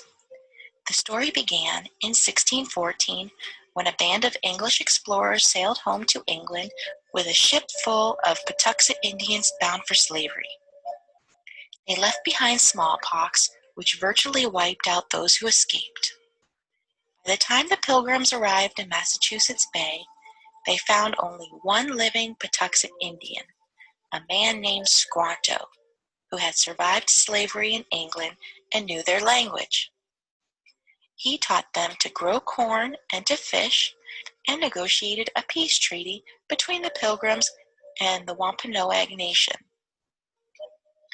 At the end of the first year, the Pilgrims held a great feast honoring Squanto and the Wampanoags. But as the word spread in England about the paradise to be found in the New World, religious zealots called the Puritans began arriving by the boatload. Finding no fences around the land, they considered it to be public domain. Joined by other British settlers, they seized land, capturing strong young natives for slaves and killing the rest. But the Pequot Nation had not agreed to the peace treaty Squanto had negotiated, and they fought back. The Pequot War was one of the bloodiest Indian wars ever fought. In 1637, near present day, Groton, Connecticut, over 700 men, women, and children of the Pequot tribe had gathered for their annual Green Corn Festival, which is our Thanksgiving celebration. In the pre-dawn hours, the sleeping Indians were surrounded by the English and Dutch mercenaries, who ordered them to come outside. Those who came out were shot or clubbed to death, while terrified women and children who huddled inside the longhouse were burned alive. The next day, the governor of the Massachusetts Bay Colony declared a day of Thanksgiving because 700 unarmed men, women, and children had been murdered. Cheered by their victory, the brave colonists and their Indian allies attacked village after village. Women and children over 14 were sold into slavery, while the rest were murdered. Boats loaded with as many as 500 slaves regularly left the ports of New England. Bounties were paid for Indian scalps to encourage as many deaths as possible. Following an especially successful raid against the Pequot in what is now Stamford, Connecticut, the churches announced a second day of Thanksgiving to celebrate a victory over the heathen savages. During the feasting, the hacked-off heads of the natives were kicked through the streets like soccer balls. Even the friendly Wampanoag did not escape the madness. Their chief was beheaded and his head impaled on a pole in Plymouth, Massachusetts, where it remained on display for 24 years. The killings became more and more frenzied with days of Thanksgiving feast being held after each successful massacre. George Washington finally suggested that only one day of Thanksgiving per year be set aside of celebrating each and every massacre. Later, Abraham Lincoln decreed Thanksgiving Day to be a national legal holiday during the Civil War. On the same day, he ordered troops to march against the starving Sioux in Minnesota. The story doesn't have quite the same fuzzy feeling associated with it as the one where the Indians and Pilgrims are all sitting down together at a big feast. But we need to learn our true history so it won't ever be repeated. This Thanksgiving, when you gather with your loved ones to thank your Creator for all your blessings, think about the people who only wanted to live their lives and raise their families. They also took time out to say thank you for all their blessings. Right. So, I mean, this isn't to say that you shouldn't, you should, boycott Thanksgiving.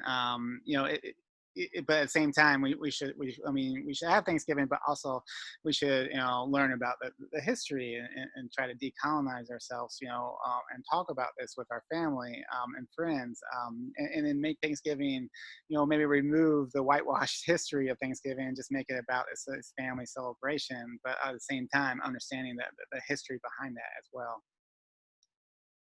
And there's a really great toolkit from Decolonizing Thanksgiving if you're a teacher on different ways to kind of teach about Thanksgiving in school. All right. So the next section we're going to talk about, we talked a little bit about this in the third class, the bias class, was kind of this rise of anti-Indigenous racism, particularly around mascots. And the problem with a lot of anti-Indigenous racism is very normalized in this world, in this country. Particularly because we do, because of like things like mascots, and because we take a lot of the symbols of the culture and we make it into commodities and novels and logos and things on butter and tobacco and baking soda.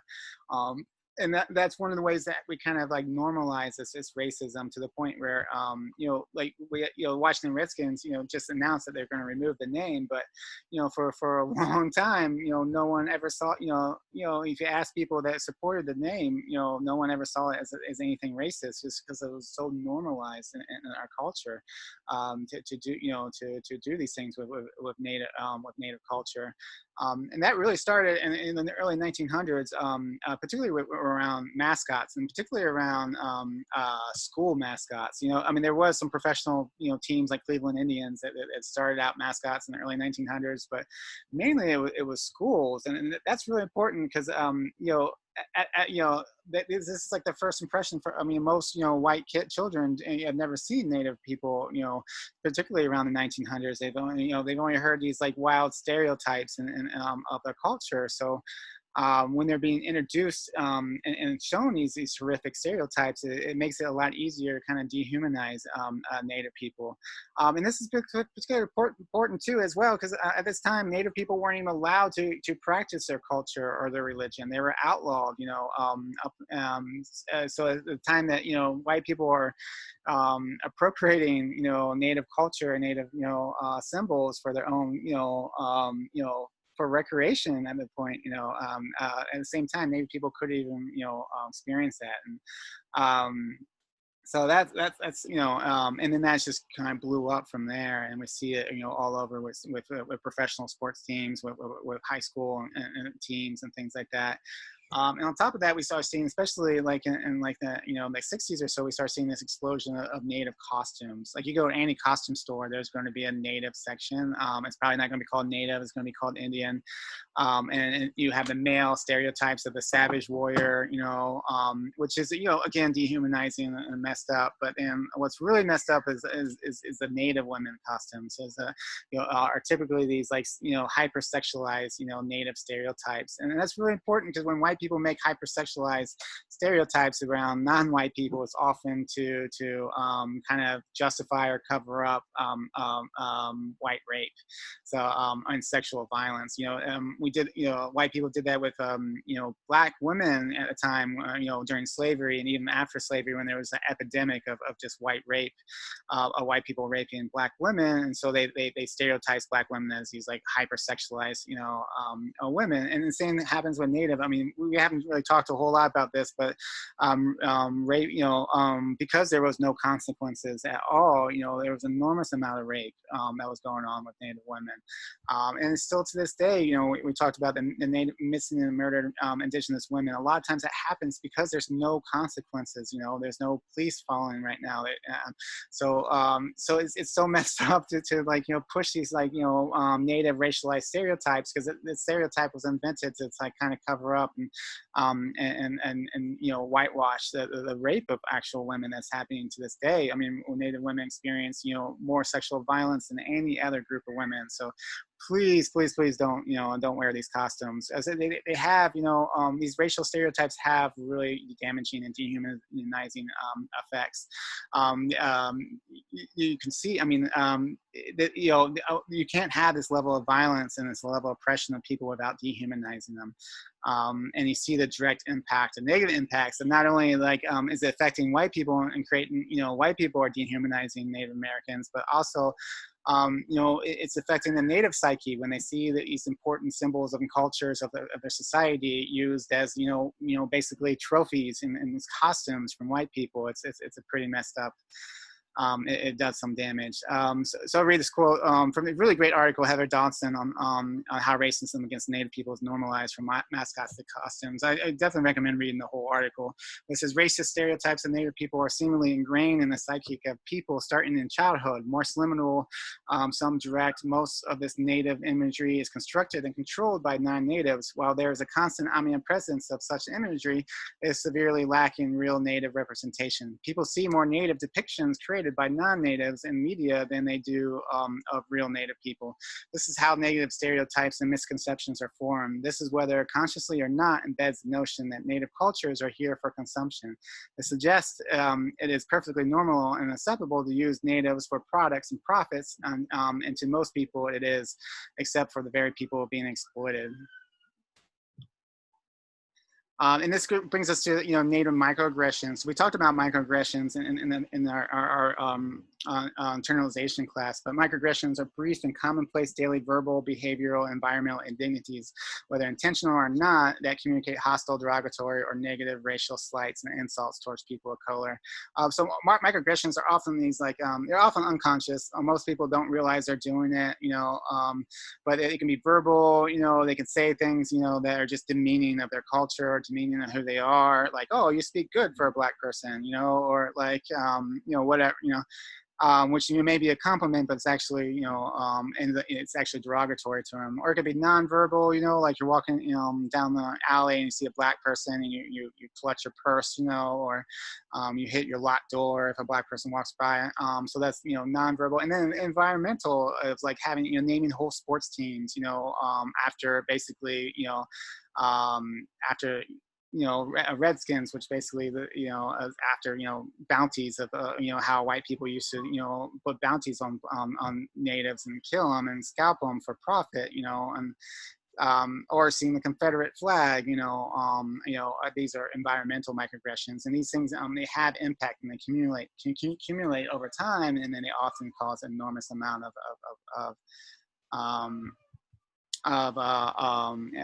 it affects people mentally and physically. So I say that these phrases are actually microaggressions. Some just originated out of pure appropriation, taking something meaningful to specific people and lessening it. There's genuine harm in these actions, whether it's microaggressions, appropriations, stereotypes, subtle or overt racism, they all hurt us. Non-Natives do not get to define or decide what is or isn't racist or harmful to Native people, or to the degree of relevance of certain issues. Only Natives can. So, I mean, please, read through this list, these are very common. They're part of your, I've said these things, I don't even think about it, but reality, when it's just Native people, they hear that it can be demeaning. And I think the harmful thing about microaggressions is it does accumulate over time. So, and we all need to kind of take, to make an effort to kind of avoid saying these words. Right. So, and the next video I want to play, it's by the New York Times that did a op-docs, a conversation with natives on race. So they actually did this for most races in the U.S., like conversation with black people, with white people. We played the clip of white people during the second class on whiteness. It's really amazing. I would check out all of them. I mean, they're all on YouTube, and they're really powerful stuff. But I'm going to play this one that basically kind of gives an insight on the lives of many Native people today. I'm Apache, but really that's the government's name because they can't say Zithikai and De. They will tell me how awesome they think it is that I've decided to be a part of my culture. And it's funny to me, it like hits me really weird and I don't like it. And I didn't know why at first, but it's because I haven't decided to be a part of my culture. I live it every day. I'm more comfortable with the term Native, divorced from Native American. I know there are people who use Indigenous. If there is one term I do not like to be called, is American Indian. And for me, to be Indigenous is to have an intimate and interconnected relationship to a homeland. And so that's really important because land is, tied to every aspect of who we are. Being Native in a city is almost a daily reminder of your people's erasure, of the fact that people don't even remember that you're here and that you exist. But what I did encounter was just this preconceived notion that all Native Americans are dead. I've had older white men come up to me and say, "Oh man, if this was 40 years ago, I can just do whatever I wanted to." The cattle outside doing the work and the dog inside the house, those are property. Those are the black folks in America. They're our property to white men. Then the exotic antelope on the wall, or the exotic, that's the native. That's how natives are perceived in America. We're treated like animals. They monitor our blood quantum. We're the only, besides dogs and horses, I don't know of any other animal that they monitor the blood quantum. The way I explain it to people is like, imagine a pizza with different slices and let's say 32 slices. Of the 32 slices, I'm 28 Apache. That's my particular blood quantum. And Native Americans in the US are the only minority group who have to prove their nativeness on an Indian card.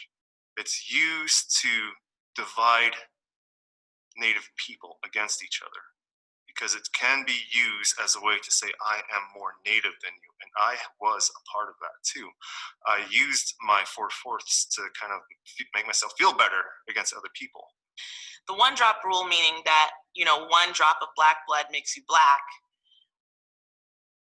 that was to keep as many people oppressed or, legitimize their oppression as possible. But on the other side, one drop of anything else completely dilutes you as a Native person. So if you're a Native person, you have a one drop of something else, and suddenly you're less Native. So it's the opposite. Traditionally, within Apache society, you go by the mother. And if the mother's recognized as Apache, she has her clan, the children are unquestionably Apache.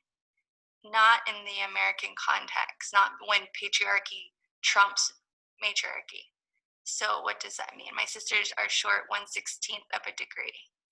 What does that mean? Does that mean their pinkies aren't Apache? What does that mean?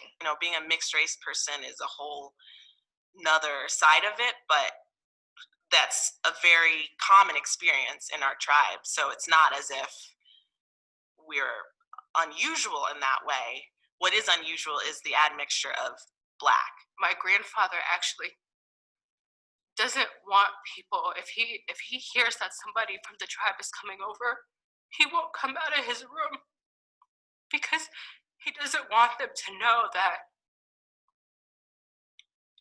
he's that complexion. I guess he doesn't want me to be affiliated with having African American blood, but I say it.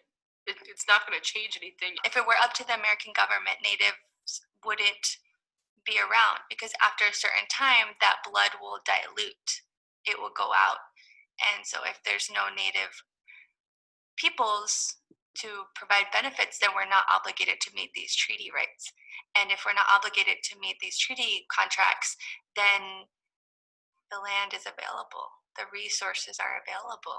And I think that essential point about our claim to sovereignty, our claim to land, our claim to a culture, our claim to resources is one that gets lost if we don't insist upon the fact that we are nations. And we have taken huge steps to decolonizing, and that proof comes from people being able to have the opportunities to speak their language, to be on their ancestral land. But the thing with decolonization is that it's an ongoing process, just like grieving, just like any loss.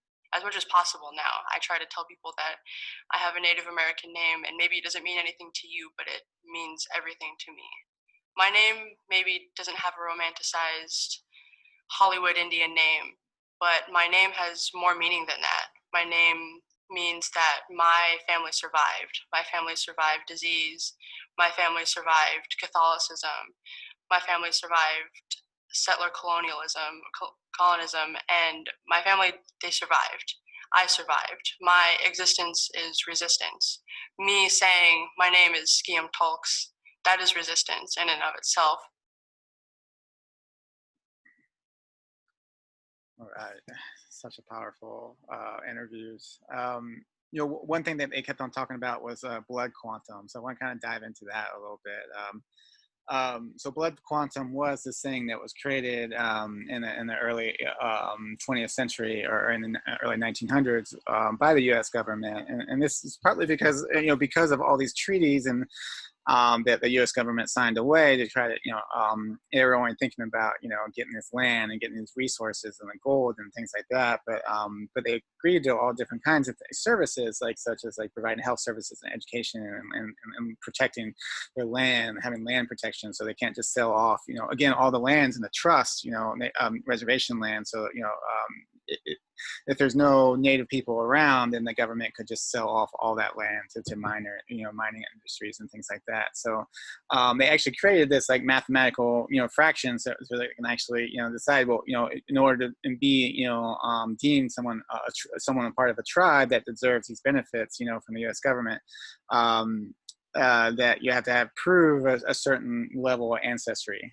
so a number of ancestors have to be part of that tribe to prove that. And yeah, it's and the idea was with behind the U.S. government creating this mathematical equation is because they knew as more people left the reservation and as more people mixed with other cultures and had mixed children and things like that, that slowly these tribes will be kind of breeding themselves out of existence. And then at that point, the U.S. government doesn't have any more obligations to these people. So, so that blood quantum that's been used for a long time. It was eventually outlawed in the 70s. Well, not outlawed, but the Supreme Court said that U.S. government can't just can't tell tell tribes what to use, but a lot of tribes still use this blood quantum, so it's still a thing today. So many tribes still have these official cards that carry that say they have a certificate of degree of Indian blood, so to prove that but a lot of other tribes though have also realized, to be part of a tribe, it's not about ancestry, it's more about a culture and about being part of the culture. But there are a lot of problems with blood quantum as well. One is if you don't have accurate documents of who your ancestors were, which is very often the case with just the brutal history of the last several centuries. Or if you have different mixed races, or different there's a lot of things that can mess up that blood quantum. So it's oftentimes hard to prove. If you have we just talked about all the adoption happening and things, and that you can lose track of a lot of your ancestry. So it's a really difficult system. And it's a pretty messed up system. And at the same time, Rebecca Najl, she writes it's really great thread. I won't read the whole thing, but definitely recommend reading. But at the end, she also agrees that even though she doesn't agree with blood quantum, she says it's not my place to tell other tribes how they should determine enrollment.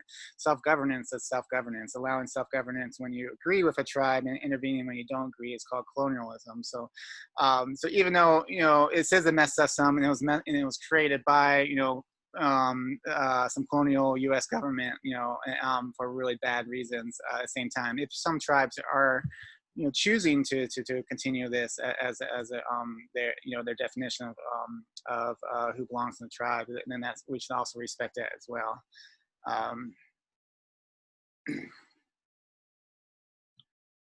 Right. So I want to we're going to talk the last couple of slides. We're going to talk about some of the activism and roles that are happening, particularly around pipelines. I know a lot of people are probably familiar with the Standing Rock pipeline, but there's also a couple pipelines that are trying to be built through native land. So I want to start out with Lawrence O'Donnell. He gave us a really great. It's a short speech. He does his last word. I guess it's the last part of his show, and but he talks about the Dakota, basically the water protectors, a lot of the Standing Rock Dakota tribe. The protesters trying to stop this the Dakota pipeline from being built. So I want to just play this real quick, and we'll dive in a little bit into the what happened. Dakota means friend, friendly. The people who gave that name to the Dakotas have sadly never been treated as friends. The people whose language was used to name the Dakotas and Minnesota and Iowa, Oklahoma, Ohio, Connecticut, Massachusetts, and other states, the Native American tribes, the people who were here before us, long before us, have never been treated as friends. They have been treated as enemies and dealt with more harshly than any other enemy in any of this country's wars. After all of our major wars, we signed peace treaties and lived by those treaties. After World War II, when we made peace with Germany, we then did everything we possibly could to rebuild Germany. No Native American tribe has ever been treated as well as we treated Germans after World War II. Donald Trump and his supporters now fear the country being invaded by foreigners who want to change our way of life. A fear that Native Americans have lived with every day for over 500 years. The original sin of this country is that we invaders shot and murdered our way across the land, killing every Native American we could and making treaties with the rest. This country was founded on genocide before the word genocide was invented, before there was a war crimes tribunal in The Hague. When we finally stopped actively killing Native Americans for the crime of living here before us, we then proceeded to violate every treaty we made with the tribes, every single treaty. We piled crime on top of crime on top of crime against the people whose offense against us was simply that they lived where we wanted to live. We don't feel the guilt of those crimes because we pretend they happened a very long time ago in ancient history, and we actively suppress the memories of those crimes. But there are people alive today whose grandparents were in the business of killing Native Americans. That's how recent these crimes are. Every once in a while, there is a painful and morally embarrassing reminder, as there is this week in North Dakota, near the Standing Rock Sioux Reservation, where hundreds of people have gathered and camped out in opposition to an interstate pipeline being built from North Dakota to Illinois. The protest is being led by this country's original environmentalists, Native Americans. For hundreds of years, they were our only environmentalists, the only people who thought that land and rivers should be preserved in their natural state, the only people who thought a mountain or a prairie or a river could be a sacred place. Yesterday, a federal judge heard arguments from the tribes against the federal government's approval of the pipeline and said he will deliver his decision on whether the pipeline can proceed next month. There are now over 90 tribes gathered in protest of that pipeline. That protest will surely continue even if the judge allows construction to proceed. And so we face the prospect next month of the descendants of the first people to ever set foot on that land being arrested by the descendants of the invaders who seized that land, arrested for trespassing. That we still have Native Americans left in this country to be arrested for trespassing on their own land is testament not to the mercy of the genocidal invaders who seized and occupied their land, but to the stunning strength and the 500 years of endurance and the undying dignity of the people who were here long before us, the people who have always known what is truly sacred in this world. All right. The Dakota Access Pipeline. So this is actually something that's been going on for several years now. That they're building, this gas pipeline that started up on the top of North Dakota. Well, actually, it connected with Canada sources, and then brought, it would be bring oil down to Illinois. They chose, there was actually multiple ways to run this pipeline, but they actually chose the one that ran through native lands, just hitting the corner of some really sacred sites. And at the same time, it runs through a lot of really important water sources for the Standing Rock tribe, and that's crucial because these pipelines leak all the time. I mean, it's not just like a what if, like they will be leaking. This is so the protesters are actually called water protectors, and they've been setting up camp and trying to block the pipeline, and the pipeline security guards and the police have just been super brutal. They unleashed dogs on them, pepper sprays, rubber bullets. This is a picture of when it was like freezing cold over last year's winter. They brought in a water cannon and sprayed all the protesters, as it's like it's below freezing temperatures. So just vicious. And Obama eventually stalled it for more review, but then Trump became president and allowed it to go further. But luckily, like last month, a federal judge actually ordered the Dakota Access Pipeline to be shut down until there's more extensive environmental review to be done. And if it's actually a legitimate environmental review, then I don't think there's any way this is going to go forward. And the hope is the fact that all these delays and these shutdowns that just are going to cost so much money that everyone's hoping that this they're not going to, even if they do get the thumbs up later on, they're not going to be able to continue. But this was a huge victory as of last month, and right now this pipeline is shut down until further review. But this is a very familiar story. That is not the only pipeline that's being run through native lands without native permission. Another big one right now is called the Coastal GasLink pipeline. This is up in Canada through British Columbia. So starting on the edge of and running through all this area, which is a lot of this is native land, and then a lot of this in that red part is actually it's called Wet'suwet'en tribe land, and this is really important because this is actually unceded land.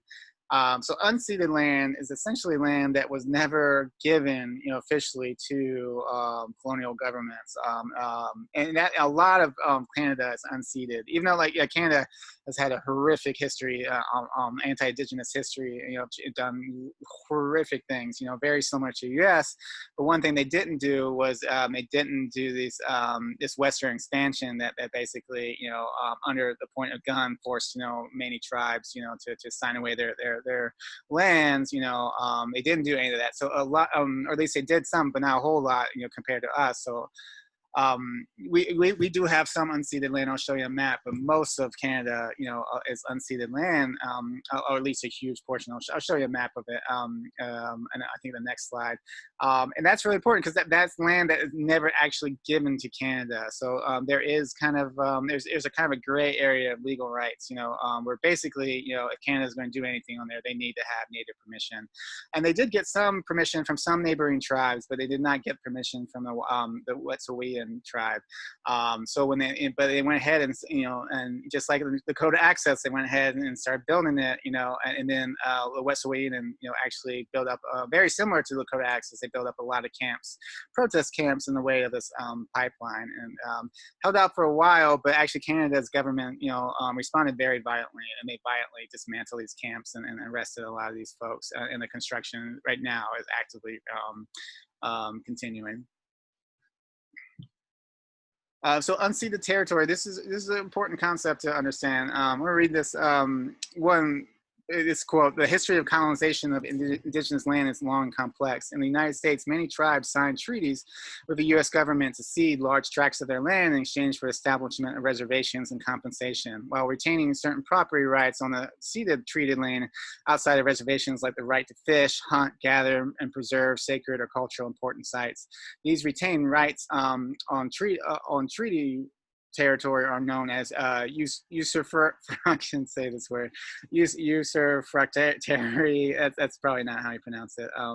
Rights. And then this legal instrument is possibly the most important term to understand when talking about indigenous sovereignty and fights over oil pipelines and trains. Along with this instrument, some territories have never actually ceded their land and now are seeking legal recognition and power. So this is important to understand that a lot of properties, native properties. Well, one, they were forced to. I mean, no native land actually went to America or went to the United States and was like, hey, I'll give you my land if you give me a reservation and compensation. So that's never actually happened. It was under the force of guns and violence. These native tribes were forced to sign these treaties, giving away their land and then moving to reservations with compensation. But they still retained a lot of these fruncatory rights. Should have practiced this word.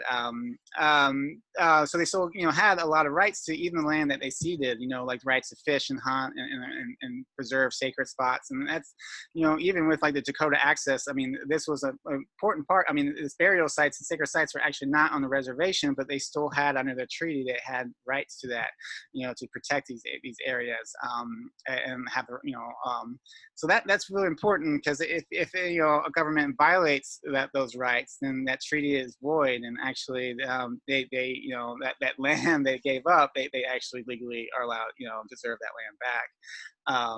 But then there's a lot of land that was never actually signed away. It was never had treaties, and a lot of, and that, there's a bunch of, spots in America that the land never was signed away and it's actually illegally taken. So that's called unceded. So much of British Columbia, as we saw, is unceded.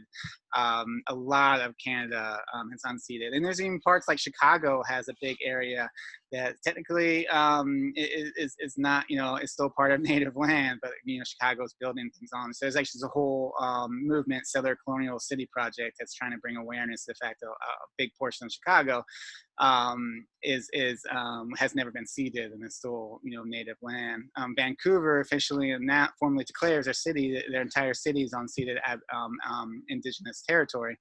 And a lot of these times when we as we see with Oklahoma, Oklahoma, a lot of the Creek Nation, we talked about the Indian Removal Act that created the Trail of Tears, and a lot of tribes were forced to march out, west into reservations, and a lot of, so they gave, Creek, a lot of these tribes, all of Oklahoma, and then, later on, the U.S., basically invaded and took over, and even like ignored their own treaties. So actually, in just recently in 2020, SCOTUS Supreme Court found that the U.S. government did not respect the treaty, and actually they seceded a whole bunch of Oklahoma, eastern half of Oklahoma, back to the tribe.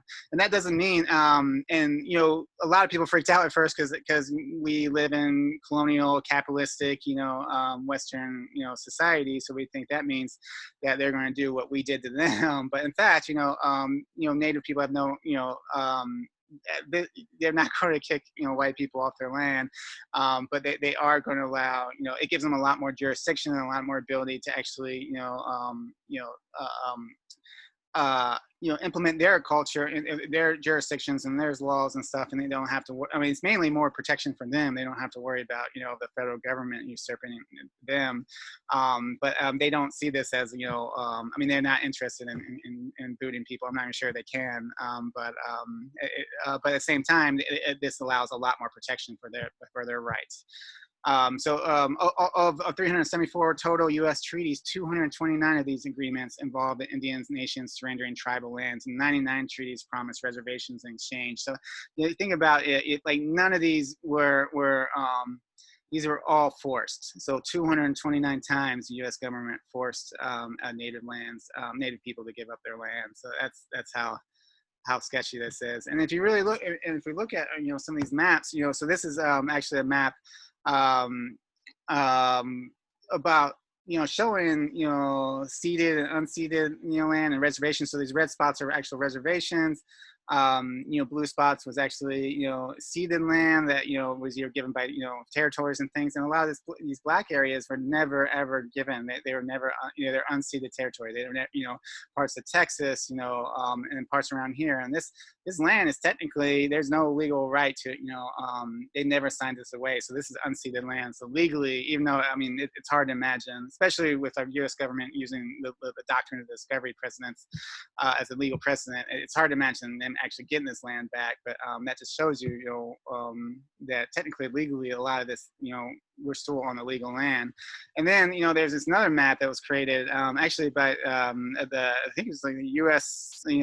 Some United States map census kind of division or something, but there's a whole bunch of throughout I think it was in the 60s and 70s, there was always in claims, U.S. And Indian claims commissions or U.S. courts of the claims, there was these claims made from all these tribes talking about how a lot of their land was actually either taken from them without treaties, or they had treaties and they were broken by the U.S. government, making those treaties void. And actually a lot the U.S. courts claims actually acknowledge that each one of these have valid claims. So each one of these tribes have legitimately valid claims to the land. And then this is so this is Canada. This is all the unceded land in Canada. You see an enormous amount of land because they never, Canada, not to like defend Canada, but I mean they were never as bad as U.S. when they came to like Western expansion and ethnic cleansing and forced territorial like treaties and things like that. But I mean they were still really bad though, and they are today too. Which actually brings up to I want to talk a little bit about Canadian colonization. So we're going to have I just have two short videos, and we're going to talk that are going to talk a little bit about what's going on, because it's important to understand that everything that we just talked about is very similar to most of indigenous people in this world and the things that they experience during colonialism. Most of this this ethnic cleansing, this genocide, this cultural genocide, cultural violence, this displacement, stealing of land, all these things happen to indigenous people all over the world. These are direct results of colonization, and that is still happening today, even though we pretend like all this stuff is over. Many Native Americans or indigenous people are still living like there's they're in settler colonialism or just other forms of colonialism. So I'm going to play this quick video. Nikki Sanchez, she's an activist up in indigenous activist in Canada. I edited her video. She's going our last section we're going to talk about decolonization. She gives some really good pointers on this, but she gives a quick little history of some of the things that Canada, indigenous people from Canada have experienced in the last century. in order for us to know where we want to go together, we need to know where we are, and for us to know that, we need to know where we've been. So I'm just going to speak briefly about the history of colonization in Canada, but I really want to emphasize this is a global phenomenon. There's not a single corner of the world that colonization hasn't been enacted upon. So whether you're a settler Canadian, whether you're a visitor, whether you're a newly landed immigrant, this applies to you. And if you want to learn more about your own particular history, just go home and Google colonization in your nation, and you'll see a long and violent history. But for today's purposes, we're just going to talk about colonization in Canada. And so one of the most common things that people are really aware of in terms of our colonial legacy in Canada is that of residential schools. However, what's often left out of that conversation is the fact that those residential schools were in effect for over 150 years, that the last residential school did not close until 1996, that the mortality rate in those residential schools was often around 50%, that the Canadian government intentionally used the subjects of those schools to test the impacts of starvation on human bodies, as well as the impacts of electric chairs. The creation of the RCMP was in fact to remove children from their homes in order to bring them to these schools, as well as to police Indigenous people to remain on the lands that were designated to them as reserve lands in their own home territories. And finally, this legacy resulted in the kidnapping of over 150,000 children. And that's just the children themselves that were removed. And that's not even talking about all of the generations that were implicated because of the horrible abuse that went on in these schools. So the other forms that colonization took in this country were that of biological warfare, intentional, systematic biological warfare. 90% of some of the First Nations in British Columbia were wiped out at a time when a vaccine for smallpox was available and well used among settler Canadians. This is, I think, one of the most powerful pictures that depicts the history of colonization in this country.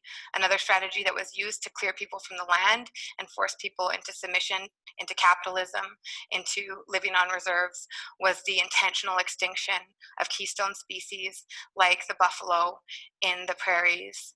But this happened in the north with sled dogs, it happened in the east coast with different fisheries. And so this strategy of extinction to force people into submission is part of our colonial history in Canada.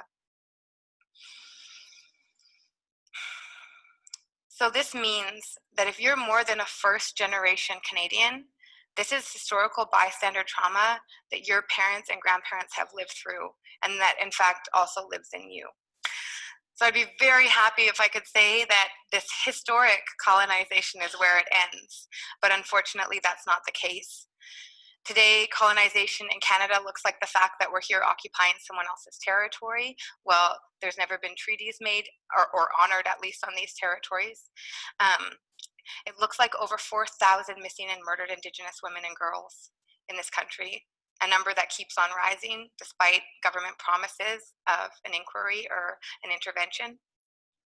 It looks like common practices such as the apprehension of Indigenous babies when they're born by Child and Family Services if their families are deemed unfit by the state. It looks like over 200 First Nations who live without access to clean drinking water and other forms of infrastructure that almost every other Canadian feels entitled to. And finally, it looks like the ongoing poisoning and removal of Indigenous people from their traditional lands and territories for resource extraction processes like the tar sands and like one we're all probably very familiar with right here, the Trans Mountain Pipeline.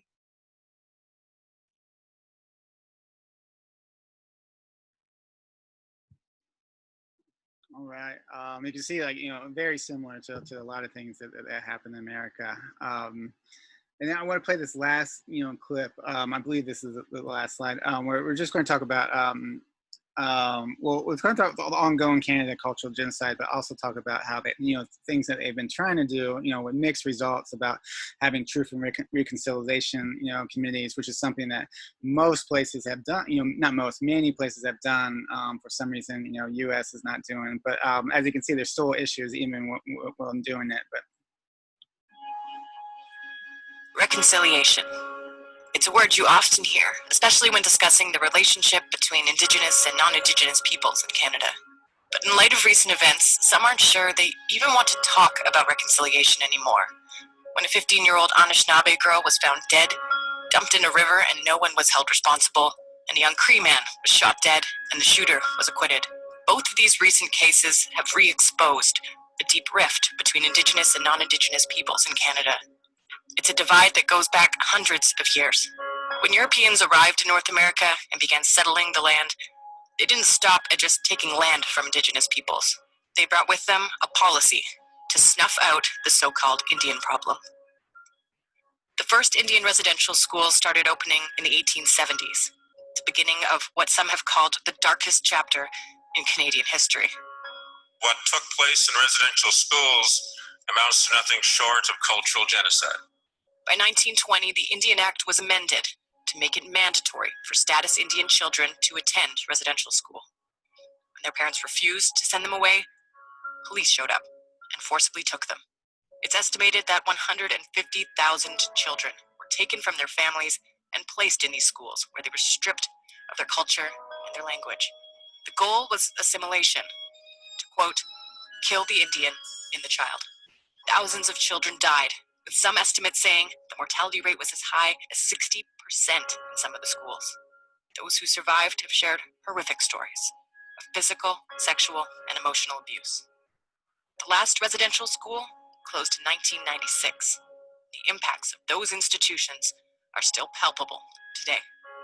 Indigenous communities have shown incredible resilience in the centuries since Europeans arrived, but the impacts of intergenerational trauma and colonization still run deep. In 2007, the largest class action settlement in Canadian history recognized the damage inflicted by residential schools. Canada formally apologized the following year.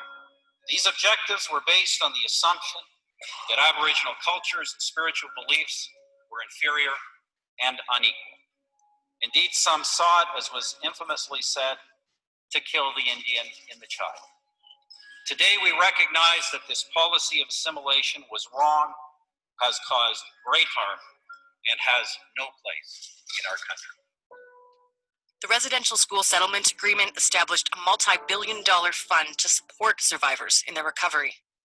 One of the outcomes of this agreement was the Truth and Reconciliation Commission. The commission traveled across the country and heard testimony from thousands of residential school survivors. In 2015, the commission produced its final report.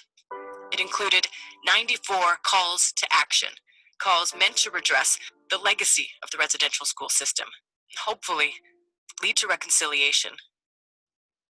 So what's changed since then? Some ask if this country has even grasped the truth of our shared history. What actions have been taken? How far have we come? Indigenous people currently account for roughly 5% of the population, and yet nearly half of all the children in care in this country are Indigenous. More than a quarter of the adults locked up in prisons are Indigenous. The National Inquiry into Missing and Murdered Indigenous Women and Girls may be well underway, but the deaths and disappearances continue today. It's time to take a hard look at this country's progress on reconciliation.